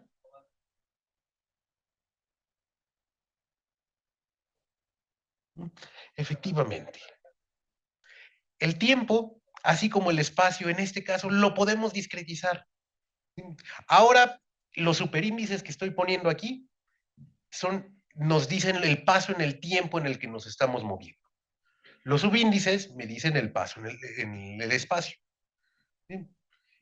El tiempo lo podemos discretizar, podemos decir, bueno, si me interesa ver qué pasó en 15 segundos, voy a ver qué pasó en el punto 05, en el punto 10, en el punto 15, etcétera, etcétera. Así podemos discretizar de la misma manera. Normalmente para la parte temporal, perdón, normalmente para la parte temporal siempre utilizamos diferencias hacia adelante. Y utilizamos diferencias hacia adelante porque normalmente en los fenómenos nos interesa ver cómo van evolucionando. ¿Sí? si utilizáramos diferencias hacia atrás, lo que estaríamos viendo es el qué pasó para llegar al que estamos, es un problema inverso y no se resuelve así. ¿Sí? Entonces, cuando hablamos del tiempo, normalmente utilizamos diferencias hacia adelante, incluso métodos como el de elemento finito, necesita diferencias hacia adelante en el tiempo cuando vamos a resolver algo. ¿Sí? Volúmenes finitos utiliza diferencias en el tiempo hacia adelante, porque todos esos métodos, incluyendo diferencias, estaban pensados para resolver el espacio, pero no el tiempo. ¿Sí? En el tiempo, en todos lados van a encontrarse diferencias hacia adelante siempre. Entonces, bueno, hacemos nuestra aproximación. En lugar de la parcial de u en respecto de t, voy a poner su aproximación en diferencias. En lugar de la parcial de u con respecto de x, pongo su aproximación en diferencias. ¿Sí? Como puse los dos hacia adelante, ¿sí? Yo no sé por qué aquí puse una N y J en lugar de Ks e Is, y ustedes disculpen, se ya dormido, ¿sí? Pero básicamente podemos entonces aproximar, al momento de que nosotros sustituimos, ¿sí? Podemos aproximar qué pasa en el UI en el tiempo K más 1. Nos centramos en un nodo en el espacio, en el tiempo superior, y así vamos a tener nuestro esquema de diferencias, que es justamente esta cosa de aquí. Si lo viéramos como que este es un paso de tiempo y este es el siguiente paso de tiempo, básicamente decimos que para calcular el valor aquí, voy a necesitar el valor en un paso anterior, en ese mismo punto, y en el paso anterior, en el tiempo y en el espacio. Eso es un esquema que es muy famoso, muy conocido, les dicen esquema tipo upwind, o sea, que van con el viento. Alguien dice arriba y adelante, ¿sí? Y es porque vamos hacia adelante en el espacio y hacia adelante en el tiempo. Eso lo podemos aproximar también de una manera bien sencillita. Por ahí también tienen ya resuelto todo eso. ¿Sí? Nada más que nuevamente yo se los dejé aquí resuelto de manera iterativa porque me dio mucha flojera hacer que vamos a ver cómo queda la matriz y todo. La matriz es interesante, eso se les va a quedar a ustedes como de tarea de aquí a que los vuelva a ver. O sea, a lo mejor nunca, pero bueno. Pero bueno, vamos a resolver el mismo problema. En este caso, a ver, creo que vamos a presentar todos los demás. Podemos ponerlo también en un esquema donde lo centro en el espacio, pero en el tiempo sigue yendo hacia adelante, y eso quiere decir que voy a utilizar valores en el espacio de adelante y atrás para calcular el siguiente nivel de tiempo. Y también tenemos el que se llamamos, el que va, bueno, debería de ser al revés, pero bueno, le puse mal ahí. El que va hacia adelante, ay, me faltó una gráfica ahí. Me faltó el FTBS. Bueno, podemos tener el que va hacia adelante en el tiempo y hacia atrás en el espacio. ¿Sí? Como que por ahí me los comí aquí en la presentación, pero según yo sí los programé por acá. En este caso, vamos a resolver un problema muy, muy sencillo donde yo voy a tener una condición inicial, sé cómo empieza el problema y cómo se comporta en alguna de las orillas. ¿Sí? Quiero ver qué pasa en todo lo demás del tiempo y el espacio. Va a estar sujeto a que en la frontera mi problema va a ser seno de x menos at, a es la velocidad de transporte, y va a iniciar como seno de x, va a ser mi condición inicial. Nuevamente vamos a importar librerías, ahora importé un poquito más de librerías, por ahí el IPython Display y bueno, el CM no lo utilicé aquí, el Matplotlib Animation es nada más para que se puedan ver las animaciones aquí en el notebook, pero pues, casi todo lo demás es lo mismito. Defino mi condición, bueno, defino mi función de condiciones, u que es seno de x menos at. Inicializo mis variables, voy a hacer algo de 41 puntos en el espacio, 400 puntos en el tiempo, le voy a poner una velocidad de 1. ¿Por qué? Pues porque hace rato alguien decía, es que con la ecuación de onda nos da problemas cuando tenemos valores mayores a 1. Y dije, bueno, vamos a probar con la de advección. ¿Sí? También da problemas, no se preocupen. Entonces, por eso dejamos un 1 ahí. Generamos nuestra malla en el espacio con un linspace, va de 0 a pi. En el tiempo lo puse hasta un segundo. y ahora calculo delta X y delta T, así como lo hemos estado calculando. Ejecutamos esta celda. En el caso del forward time, backwards space, o sea, vamos hacia adelante en el tiempo y hacia atrás en el espacio, ¿sí? Voy a necesitar poner dentro de mi UAP, bueno, la inicializo y pongo mis condiciones iniciales y de frontera. ¿Sí? La inicial siempre se establece igual, la de frontera le estoy poniendo nada más en una de las fronteras, y es en la frontera de la izquierda. Sí, izquierda sí para ustedes. Para resolver simple y sencillamente esas expresiones las pongo iterativamente aquí, como supongo yo que ya conozco la condición inicial, que es el primer nivel de tiempo, corro todos mis niveles de tiempo desde el 1 hasta el t, ya sin contar el 0, que es el primero. Mi condición inicial, mi condición de frontera, como ya la tengo, que era en el 0, corro del 1 al m, y bueno, voy calculando la nueva aproximación utilizando esos esquemas que teníamos ahí. Y ya eh, aproximados por ahí, lo ejecutamos, hago una malla diferente para la solución exacta, y toda esta cosota que tengo aquí es la graficación en diferentes niveles de tiempo. Y bueno, del lado izquierdo estoy poniendo lo que aproximé, del lado derecho como debería de verse. Como es algo que se mueve en el tiempo, pues por eso le puse por aquí que se va moviendo en el tiempo. ¿Son igualitas mis gráficas?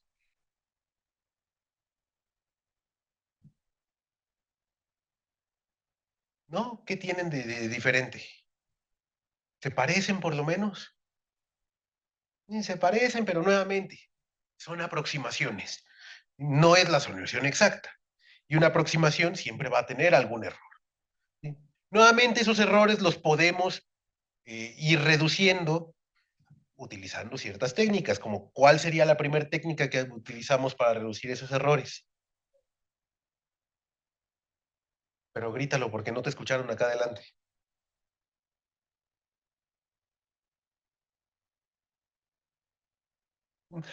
Hacer el tamaño de paso más chiquito, incrementando el número de nodos. ¿Sí? Digo, la teoría dice que cuando podamos utilizar algo casi parecido a cero en la computadora, esos dos tienen que ser iguales. La aritmética de punto flotante no nos va a dejar nunca, pero bueno. A ver, otra vez, ¿qué? Sí, sí, así, pues si te equivocaste no se muere nadie. Ah, entonces está bien. ¿Sí?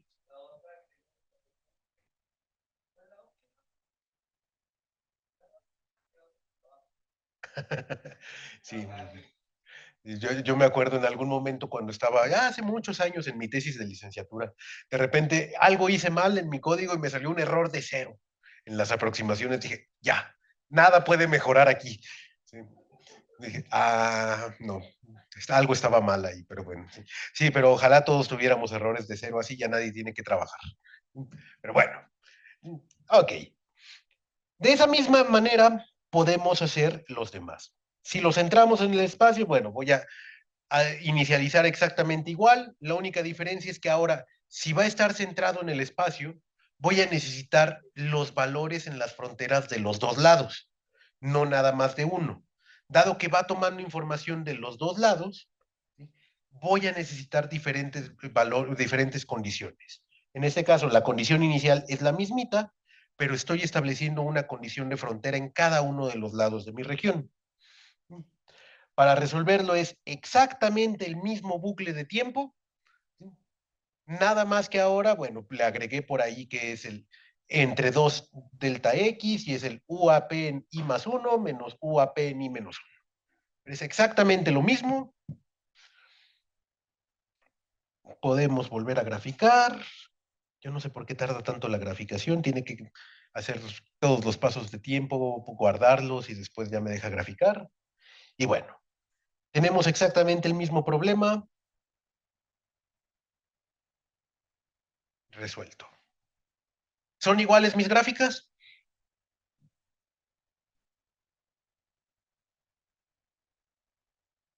Sí, más o menos. ¿Con cuál creen que haya cometido más error o menos error? ¿Con esta o con el anterior? Con los dos. Todo está tan mal que los dos están mal. Sí. Pero en este caso, si calculamos los errores, este comete un error más chiquito, el centrado, pero porque tengo más condiciones, ahora tengo los valores de los dos lados en lugar de solo uno. ¿Sí? Pero la cosa bonita pasa cuando utilizo el último que tengo por aquí programado. Cuando voy, cuando utilizo un FTFS, hacia adelante y hacia adelante. ¿Sí? La implementación es exactamente la misma. Hago, ahora pongo la condición de frontera en el lado derecho. Pongo mi bucle temporal exactamente igual. Mi solución exacta, grafico. Eventualmente terminará de graficar. Y bueno, ustedes me dirán cuál es el que se parece más de los tres.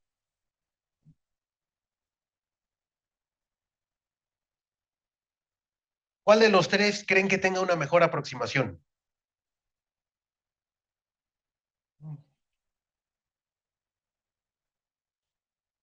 ¿Programé algo mal? ¿Pueden revisarlo y decirme si programé algo mal?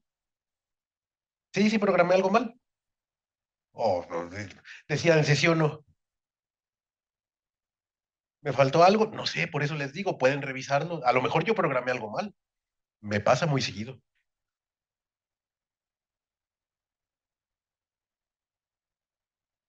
En el código que bueno, que todos ustedes tienen y que acabamos de ver, ¿hay algo que esté mal programado, algo que yo haya hecho mal? O puede ser. Si comparo, por ejemplo, el cómo establezco la condición inicial. Es más, vamos a ponerlo lado a lado. Con el primero.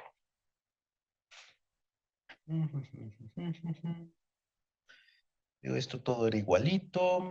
Esto todo era igualito. Entonces, lado a lado, uno con otro.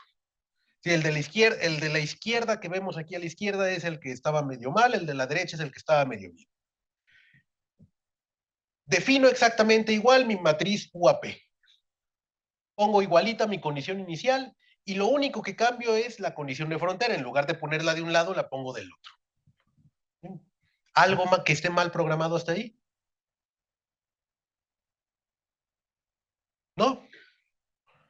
Ok. Vamos al bucle de solución. A ver si puedo moverlo. No, no.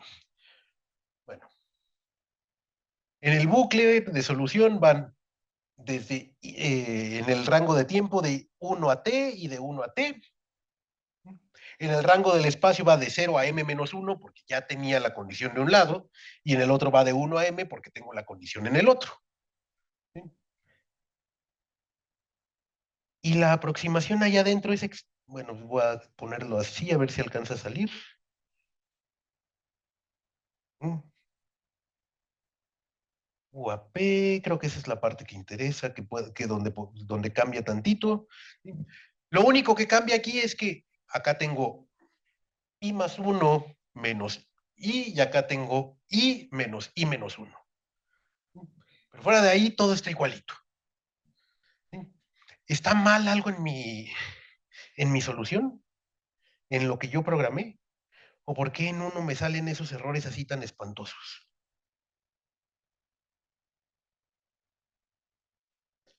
¿Cuál creen que sea el problema y cuál creen que sea el error?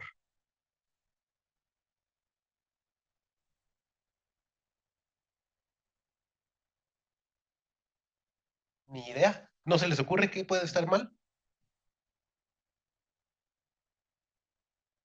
No está definido para I más uno. Sí, sí está definido para I más uno, pero sí, eso fue lo primero que se me ocurrió a mí también.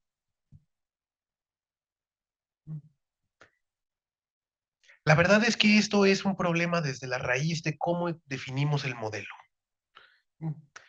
Este caso es uno el que nos muestra que cuando nosotros definimos o hacemos un modelo numérico, tenemos que tomar en cuenta siempre, pero siempre, la física del problema que estamos modelando. En uno sí funciona y en el otro no, aunque están bien programados, porque la física que están trabajando, aunque es la misma, se está tomando de manera diferente. Yo estoy considerando algo que se está transportando de izquierda a derecha. Este funciona muy bien porque yo establecí mi condición inicial en algún lugar, bueno, cuando esto está hasta acá, y mi condición de frontera yo la estoy poniendo por aquí. La información empieza en la izquierda y se va moviendo a la derecha. Así como mi problema se está moviendo hacia la derecha. El problema en este caso de acá es que yo puse mi condición de frontera aquí. Yo estoy poniendo la información aquí. Mi física va hacia allá, pero mi información va hacia allá. Acá no está entrando nada de información y por ello es que no funciona. Si yo cambiara la dirección en la que se está moviendo mi problema, vamos a... ¿Dónde puse la A? Debí de haberme regresado en el otro. Si en lugar de decirle, bueno, se va moviendo a la derecha, le pongo un -1 ahí para decir se va moviendo a la izquierda,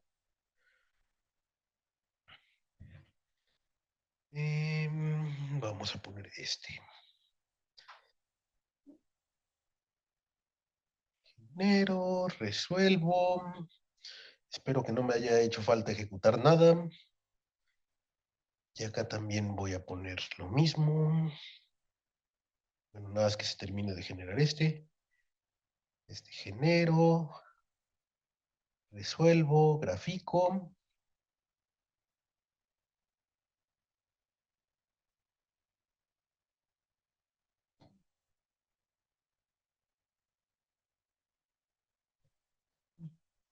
Si la física va para el otro lado, si digo, yo digo, ahora me voy moviendo para allá, ahora es de este lado el que no funciona.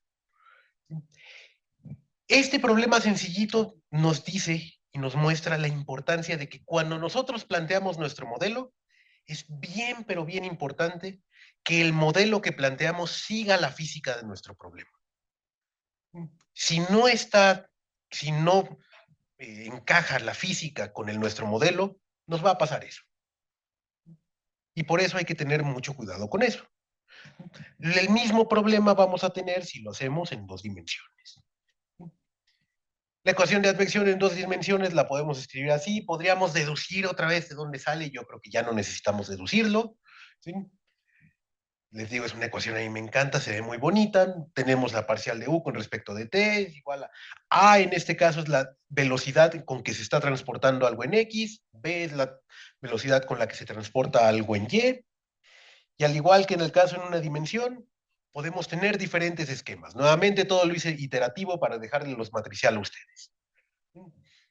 Podemos tener el FTBS en ambas direcciones, ¿sí? En el espacio en delta X y delta Y. Nuevamente en el tiempo siempre estoy utilizando diferencias hacia adelante. Utilizo un esquema centrado o un esquema que vaya también hacia adelante en ese sentido. En este caso también, ya voy a cerrar uno de estos.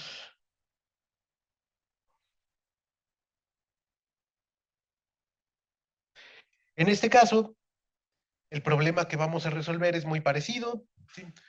Es muy parecido en el sentido de que decidí poner como condición inicial y de frontera la solución exacta para poder ver que todo funcione bien, ¿sí?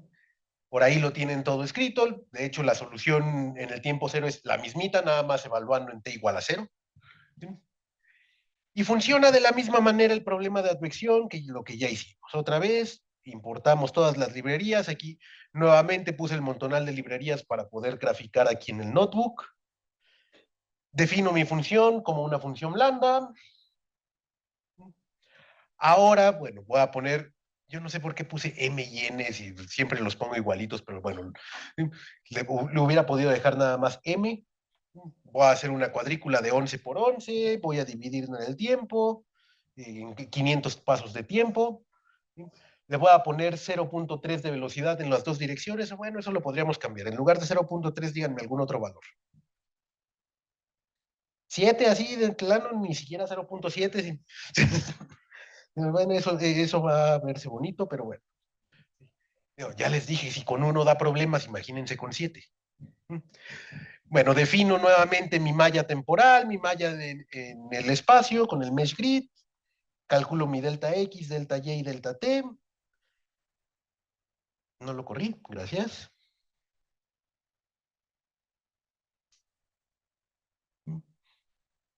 Para definir mis condiciones iniciales y de frontera, bueno, la condición inicial lo hago exactamente igual que como lo hemos estado haciendo. La de frontera ahora tiene que estar no nada más en un punto, sino en todo un espacio, en toda una dimensión. Por eso se ve así. La solución ahora otra vez va iterando en I y J. Ya quedamos que ustedes van a hacer la matricial. Podemos calcular la aproximación, digo, la solución exacta, graficarlo. Ahí ustedes con toda la calma del mundo pueden revisar el código cuando quieran. Esperemos que esto termine de graficar algún día y listo. ¿Creen que funcione bien o que no funcione bien? Se verá muy parecido mi solución numérica a la exacta. Digo, aquí se ven iguales porque son la condición inicial y esas son la misma. ¿Creen que se vean iguales o no? O por lo menos muy parecidas. Dicen que sí, pues yo les voy a adelantar desde ahorita que quizá no.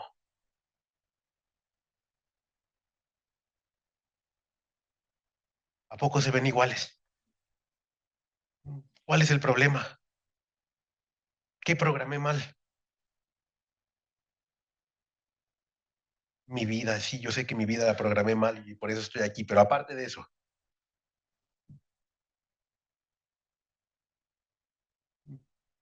a lo mejor es un problema otra vez de la física, que puse mal las cosas, puede ser, ¿sí? El esquema centrado no debería de tener ese problema, entonces, y en teoría hace rato el esquema centrado nos dio mejores resultados. ¿Creen que el esquema centrado resuelve ese problema?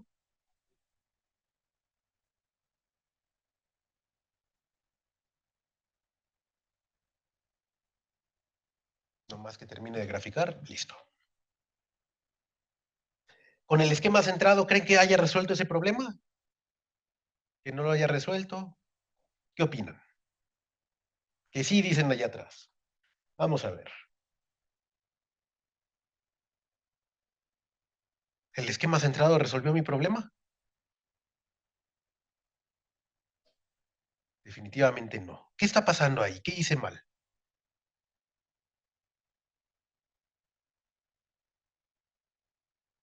Para empezar, estoy utilizando muy poquitos pasos en el espacio. ¿Sí? Ni siquiera en una dimensión los 11 me dan una buena solución. ¿Sí? Podríamos aumentar la cantidad de pasos en el espacio. ¿Sí? Pero también aquí se está presentando algo que suele pasar que se llama la dispersión numérica, ¿sí? O difusión numérica. Cuando hablamos eh, todos han llevado clases de métodos numéricos y análisis numérico, ¿sí? ¿Sí? Lo primero que vieron en clases de análisis numérico es aritmética de punto flotante, ¿verdad? ¿Verdad? No fue lo primero, pero sí lo vieron. O sea, como de que llevaron análisis numérico y no aritmética de punto flotante. Es la razón de ser del análisis numérico, la aritmética de punto flotante. ¿Saben lo que es la aritmética de punto flotante? Nadie. Sí, pero no. No, pero sí. Tienen miedo de que sí, de que si dicen que sí les pregunte qué es, ¿verdad? Bueno, vamos a suponer, no les voy a preguntar qué es la aritmética de punto flotante. ¿Saben lo que es la aritmética de punto flotante? Ah, bueno, sí. Pues justamente por todo eso de la aritmética de punto flotante es que surge este fenómeno de la dispersión numérica. Tenemos errores locales de truncamiento, errores de redondeo, que producen ese problema. Aquí la cosa es que que es la solución exacta, si se fijan, siempre llega a una máxima altura, que debe ser algo así como de 0.2, ¿sí? Y sigue llegando al siguiente nivel de tiempo, cuando llega el punto máximo, llega a una intersección, llega a ese punto 2, porque siempre le está poniendo esa información la solución exacta. En nuestra aproximación empieza ahí, pero debido a que no tiene suficientes puntos alrededor para calcular, empieza a perder información. Y esa información más bien dice, pues es que yo debería de tratar de conservar la masa, entonces mejor la expando en lugar de subirla. Ese es un problema que se resuelve, pues, existen muchos métodos para resolverlo, ¿sí? Que ya después son diferentes esquemas, que les llamamos que Leapfrog, Lax-Wendorf, Lax-Friedrich, etcétera, etcétera, ¿sí? Pero todos esos problemas surgen con la ecuación que se ve más bonita. La ecuación más fácil y de las transientes, que es la de difusión, realmente es la más difícil de resolver numéricamente. Ya la resolvieron, siéntanse felices, ya salió algo bueno, ¿sí? Si yo le aumento incluso el número de pasos, pues también hay que tener ahí cuidado. Ya vimos que con 11 sale mal. Díganme algún otro número que les guste. 17, ¿ok? 100. Vamos a ponerle 100 pasos en X, 100 pasos en Y. A ver si eso funciona. Digo, hace ratito dijimos, mientras más chiquito sea el delta T, mejor va a ser la aproximación, ¿verdad? Vamos a esperar a que termine de calcular todo eso. Listo, 5 segundotes. Calculamos la solución exacta. Empezamos a graficar.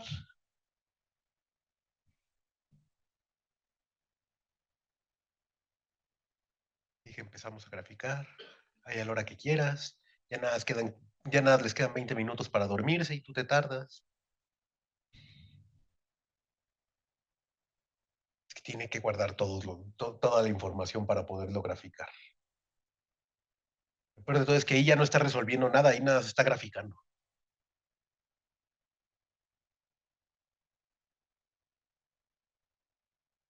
Ok. Entonces, bueno, de entrada ya se ven más parecidos en la condición inicial, ¿verdad? Ya se ve más suavecito todo, que a lo mejor va a funcionar bien. ¿Creen que funcione bien?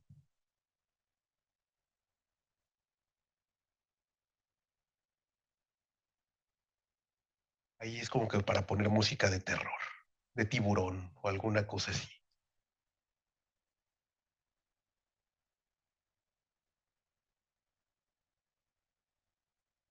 Se ven iguales, se ven parecidas, que está haciendo lo mismo, no está haciendo lo mismo. Pero para empezar, ahí tenemos un problema con la física porque se está yendo para un lado y nosotros le dijimos que se fuera para el otro. ¿Sí? Quizá, sí se está ladeando un poquito, sí, pero se está yendo para un lado que no se debería de ir.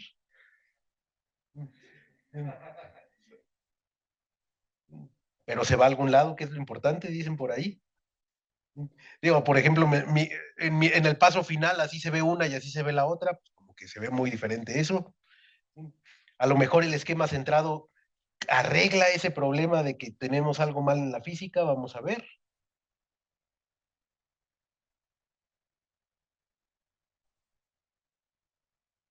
Tardó como 20 segundos en graficar hace rato, a ver si no tarda como 30 horas.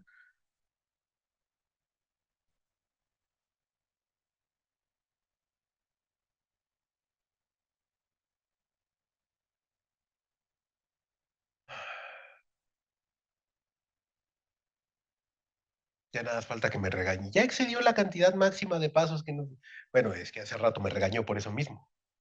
La animación no puede pesar más de no sé qué tanto. Ya no te la voy a guardar. Ya hazle como quieras. ¿Ya ven? Ya me regañó otra vez.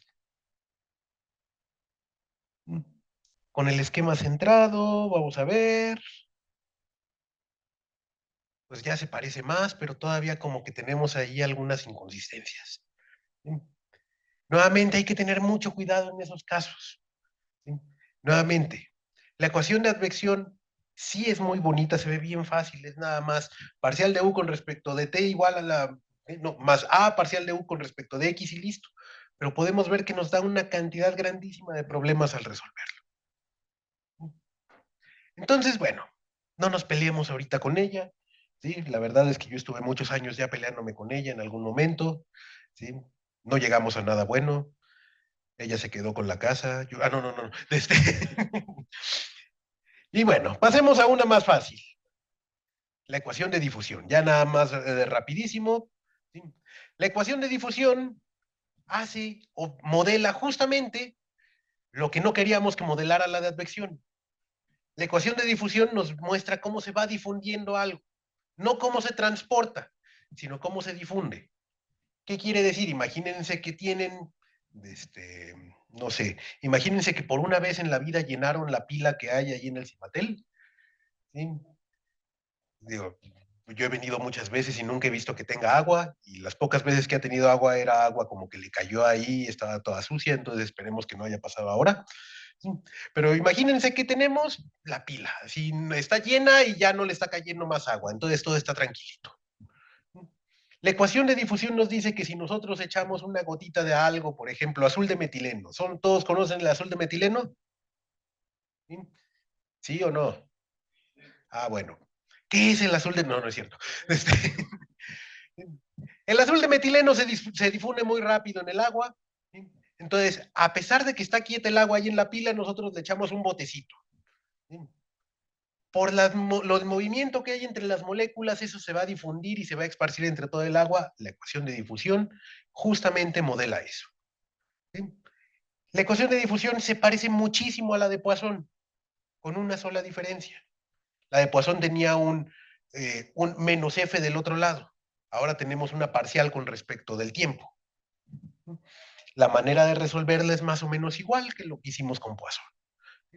Vamos a pensarle en una dimensión, tenemos que la parcial de U con respecto de T es igual a nu, que es el coeficiente de difusión, qué tan fácil se difunde el material en el medio, ¿sí? Y tenemos la segunda parcial de U con respecto de X. Para hacer el esquema de diferencias, bueno, y así como lo hicimos con Poisson y con advección, utilizamos diferencias de segundo orden para el espacio, ¿sí? Utilizamos, bueno, nos queda ya nuestro operador espacial, y ahora para la derivada temporal, igual que como hicimos con advección, utilizamos diferencias hacia adelante y listo. Ya tenemos ahora sí un esquema bien fácil y bonito para la ecuación de difusión. ¿Se ve más fácil o más difícil que la de advección? ¿Qué creen? ¿Qué? Es más difícil porque no lo vimos al principio. ¿Qué no vimos al principio? Esta. Por eso es más difícil. Si hubiera sido más fácil, lo hubiéramos visto primero, ¿verdad? Pues no, este es más fácil. Vamos a pensar en un problema sencillo en una dimensión. ¿Sí? Nuevamente, yo estoy poniendo funciones. Podríamos, en lugar de funciones, tener valores de, ay, bueno, está, no sé, también esto puede decir cómo se difunde el calor. ¿Sí? Y normalmente cuando hablamos de difusión de calor ponemos una barra metálica donde le estamos poniendo un soplete de un lado. ¿Por qué siempre una barra metálica y un soplete de un lado? No sé. Cosas de ingenieros civiles seguramente. ¿Sí? Y mejor no digo nada porque hay uno allá atrás que ya me está regañando. ¿Sí? Pero bueno, siempre hay una barra metálica que de un lado le ponemos un soplete y se difunde el calor. ¿Sí? Eso lo podríamos hacer. En este caso yo puse funciones nada más para tener una solución exacta y que después ustedes puedan calcular errores. Para la ecuación de difusión, también ya tienen todo el código ahí bonito, iterativo, para que después ustedes ensamblen las mismas matrices que ya se saben, que ya conocen. ¿Sí? El cómo está programado es exactamente lo mismo. Ponemos las condiciones, calculamos nuestra función. Otra vez, ahora sí aquí nada más puse m, pero m es m y n. Pues 11 por 11. Ah, no, no es cierto, esta es una dimensión, entonces sí es nada más m, no me hagan caso. ¿Sí? Ejecuto esto, calculo otra vez mi malla temporal, mi malla espacial de x, de t, pongo mis condiciones iniciales y de frontera, como lo hemos estado haciendo en todos los demás, calculo iterativamente la solución, calculo la solución exacta y grafico, y nuevamente la graficada es lo que más se tarda. Y bueno, tenemos nuestra ecuación de difusión. Esto es como quedamos que tenía que tener como comportamiento de seno por la condición que le pusimos. ¿Sí? Y en general, cuando algo se está difundiendo, la ecuación de difusión lo que dice es, eventualmente tiene que llegar a un equilibrio. Si acá está muy arriba y acá está muy abajo, pues van a llegar como que a la mitad. ¿Sí? Es algo así como, casi, casi como que la ósmosis para los biólogos. Y siempre llegar a ese equilibrio. De un lado tengo mi solución aproximada, del otro la exacta. Y en este caso hasta se están casi igualitas. De hecho, la cantidad de errores, si lo calculan, es mucho menor el error aquí. Sí es más fácil esta. ¿Por qué empecé con la otra? Pues porque se veía más fácil y nada más quería asustarlos. Bueno, la ecuación de difusión es así de sencillita. ¿Sí? No hay mucho más que decir de esta. Como siempre, como es algo que tenemos, bueno, que de entrada el modelo es un modelo para que tiene una derivada de orden 2, pues siempre vamos a necesitar algo centrado, entonces tenemos las condiciones de frontera de los dos lados, y ahí como que la física del problema se puede representar más fácil. No como en la de advección, que solo teníamos la información de un lado o del otro. Por eso es más fácil esta de difusión. Incluso también podríamos aplicar exactamente lo mismo en dos dimensiones, calculamos, discretizamos, nos queda la derivada temporal y nos queda el esquema. Yo sé, se ve espantosamente largo, feo y difícil, ¿sí? Pero es igualito de fácil. De hecho, casi casi que podríamos completar ese mismo código que ya habíamos hecho y verían que es lo mismo. Podemos aplicar lo mismo, bueno, ahora en lugar de nada más cosenos, voy a tener coseno de pi x, coseno de pi y, ¿sí? Nuevamente utilizo condiciones de frontera iniciales que son la solución exacta para que se pueda ver la comparación. Defino mi función, pongo mis valores, ya ustedes lo revisan con calma. Pasamos, resolvemos, pongo mi solución exacta, graficamos. Dije graficamos, dije graficamos, listo. Y en dos dimensiones también se ve que es bien fácil hacer una aproximación a la solución de difusión con diferencias finitas. Nos hace falta una de las ecuaciones que tenía ahí preparadas, pero la verdad es que como quedan 10 minutos me la voy a saltar. Ya ustedes la ven con toda la calma del mundo, pero básicamente es mezclar la advección con la difusión, y eso nos dice cómo se van moviendo los contaminantes, por ejemplo, en un río o en un lago, donde se van transportando y se van difundiendo. ¿Sí? Me voy a saltar esa parte, nada más para pasar a una cosa importante. Cómo se deriva la discretización, bla, bla, bla, bla, bla, bla, bla, bla, el ejemplo numérico, etcétera, etcétera, la discretización temporal, el ejemplo numérico, y bueno, lo último que vamos a ver. Hasta ahorita todo se veía muy bonito. ¿Sí? Ya vimos que es bien fácil tener esquemas de diferencias finitas. ¿Sí? Podemos modelar comportamientos de la física de diferentes problemas. Pero surge un problema aquí muy interesante, que luego todo el mundo se queja de las diferencias finitas. Es que las diferencias finitas no sirven porque solo se pueden aplicar en cuadros. ¿Sí?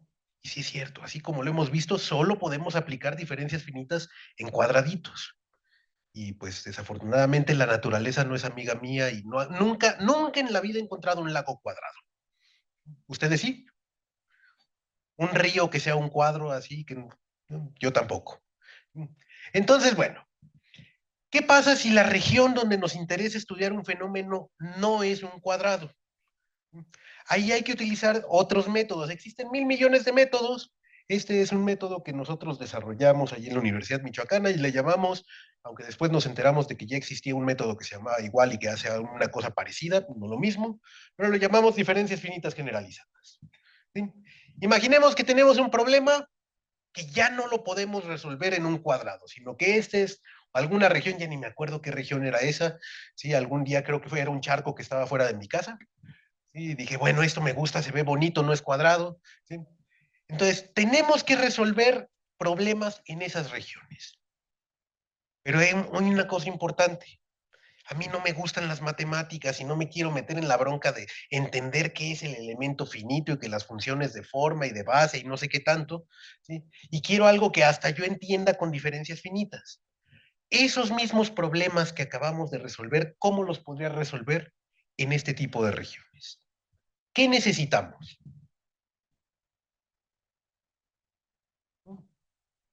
Digo, estos esquemas no van a funcionar, vamos a necesitar primero una manera de discretizar la región. Digo, la región ahí se ve bonita, pero ¿cómo la discretizamos? ¿Quién sabe? Y luego necesitamos una nueva forma de discretizar los operadores para aplicarlo ahí. En el primer caso, bueno, los de la UNAM son muy buena onda y ya generaron, ahí por ahí, todavía la última vez que entré a ese enlace ya no servía, pero sí la sigo poniendo nada más porque no encuentro uno nuevo. Pero en la UNAM, un grupo de justamente que antes venía aquí a la ENOAN y ya de repente se pelearon con nosotros, no nos quieren.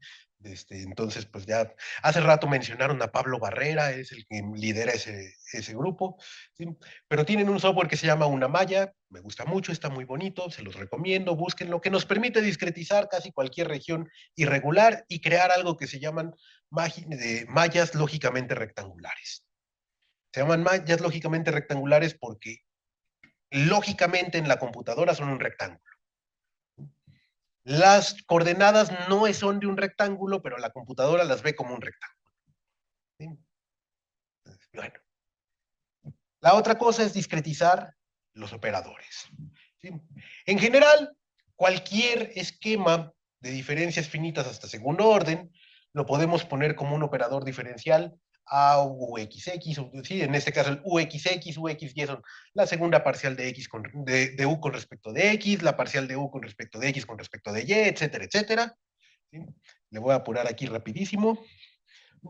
Entonces necesitamos para alguna nube de puntos, aquí ni siquiera estoy utilizando una malla todavía, pero para alguna nube de puntos necesitamos encontrar una forma de ese operador diferencial, que es en general para casi cualquier problema físico que nos interesa a nosotros. Digo, hay muchos otros que no siguen eso, pero se puede aplicar. Quiero aproximarlo en algún punto P0 utilizando valores de la función en los vecinos P1, P2, P3, así como lo hacíamos con diferencias normales. En este caso, bueno, lo que vamos a hacer es que voy a decir, bueno, voy a crear una cosa aproximada que le voy a llamar L0, que va a ser mi operador que voy de aproximación. Aquí en lugar de 1 entre delta X por no sé qué y 1 entre delta Y por no sé qué, les voy a poner unas cosas que yo les voy a llamar gamas. Son unos valores que tengo que calcular que serían como el equivalente del delta X, delta Y, delta T, bueno, no el delta T no, pero delta X y delta Y, pero ahora las gamas van a variar para cada punto y para cada vecino. Y por ahí, bueno, sin meternos mucho más en la teoría, decimos que va a ser consistente el problema siempre y cuando la aproximación tienda a la solución exacta, cuando todos los puntos vecinos tienden al punto central. Utilizando esa condición de consistencia, podemos hacer desarrollo en serie de Taylor, nos queda una expresión de ese estilo, queremos que todo eso sea cero, ¿sí? Para que tenga sentido, sea consistente en nuestro esquema. Eso se hace cero siempre que todos los términos entre paréntesis se hacen cero al mismo tiempo. Eso es básicamente que todas estas cosas se hagan cero al mismo tiempo. Esto lo podemos plantear como un sistema matricial, así de fácil y bonito. Los delta X is, que, bueno, en general delta X is que tenemos ahí, son el delta X de un nodo hacia todos sus vecinos. ¿Sí? En general esto está muy mal determinado, ¿sí? Porque tenemos siempre 6 ecuaciones y podemos tener hasta Q más 1 incógnitas. Si utilizamos 5 puntos, pues nos queda bien determinado, pero bueno. ¿Sí? Hay que resolverlo en el sentido de los mínimos cuadrados, calculamos, encontramos esos valores gamas que definen un esquema y, por ejemplo, podríamos aplicarlo a un operador como el que teníamos de la ecuación de difusión. Sin meternos todavía en lo temporal, este es el operador espacial que podemos aproximar con diferencias finitas generalizadas. Ponemos por acá un esquema de diferencias en el tiempo hacia adelante y bueno, el chiste es que, y eso no lo puse en un notebook porque me dio mucha flojera, nada más por aquí voy a poner el que también, a pesar de todo lo que hablan mal de las diferencias finitas, podemos resolver esa misma clase de problemas en regiones que no son rectangulares. Yo sé, no se ve igual de bonito ahorita mi gráfica como se veía en los notebooks, ¿sí? Pero por acá tengo las imágenes. Para diferentes regiones, por ejemplo, una que me gusta mucho, que se parece a un lago, Yo sé que ustedes no conocen eso, pero es un lago muy famoso allá de donde yo soy, ¿sí? Y si hay alguien aquí de Michoacán que no sepa qué lago es, los voy a reprobar, ¿sí? Dice, híjole, yo no sé cuál sea. Pero en general, para cualquier región que podamos generar nosotros una malla, ay, ¿dónde quedó mi? Podemos nosotros también, ¿dónde está mi run?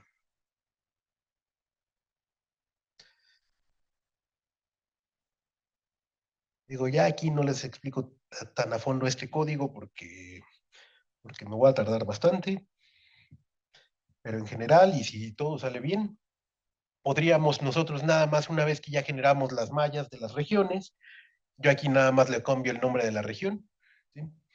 Pero resolver todos esos problemas en regiones irregulares.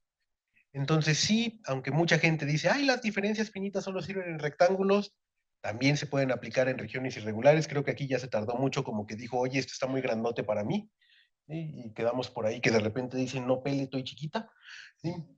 Pero bueno, entonces sí, no solo, es que tenía que cerrar esta para que empezara a graficar la otra. Uy, bueno, ya me hizo quedar mal este. Alguna cosa ahí tengo mal en la región, pero bueno. No solo podemos generar simulaciones para rectángulos, aunque les digan lo contrario. Y bueno, ya para terminar, ¿alguna duda? Porque ya se nos acabó el tiempo. ¿Preguntas? ¿Comentarios? El de por qué no nos dejó dormir. ¿No? Ok, igual, cualquier cosa, tienen por ahí mi página donde está mi correo, ese es mi correo, cualquier cosa que necesiten. Y bueno, muchas gracias por su atención.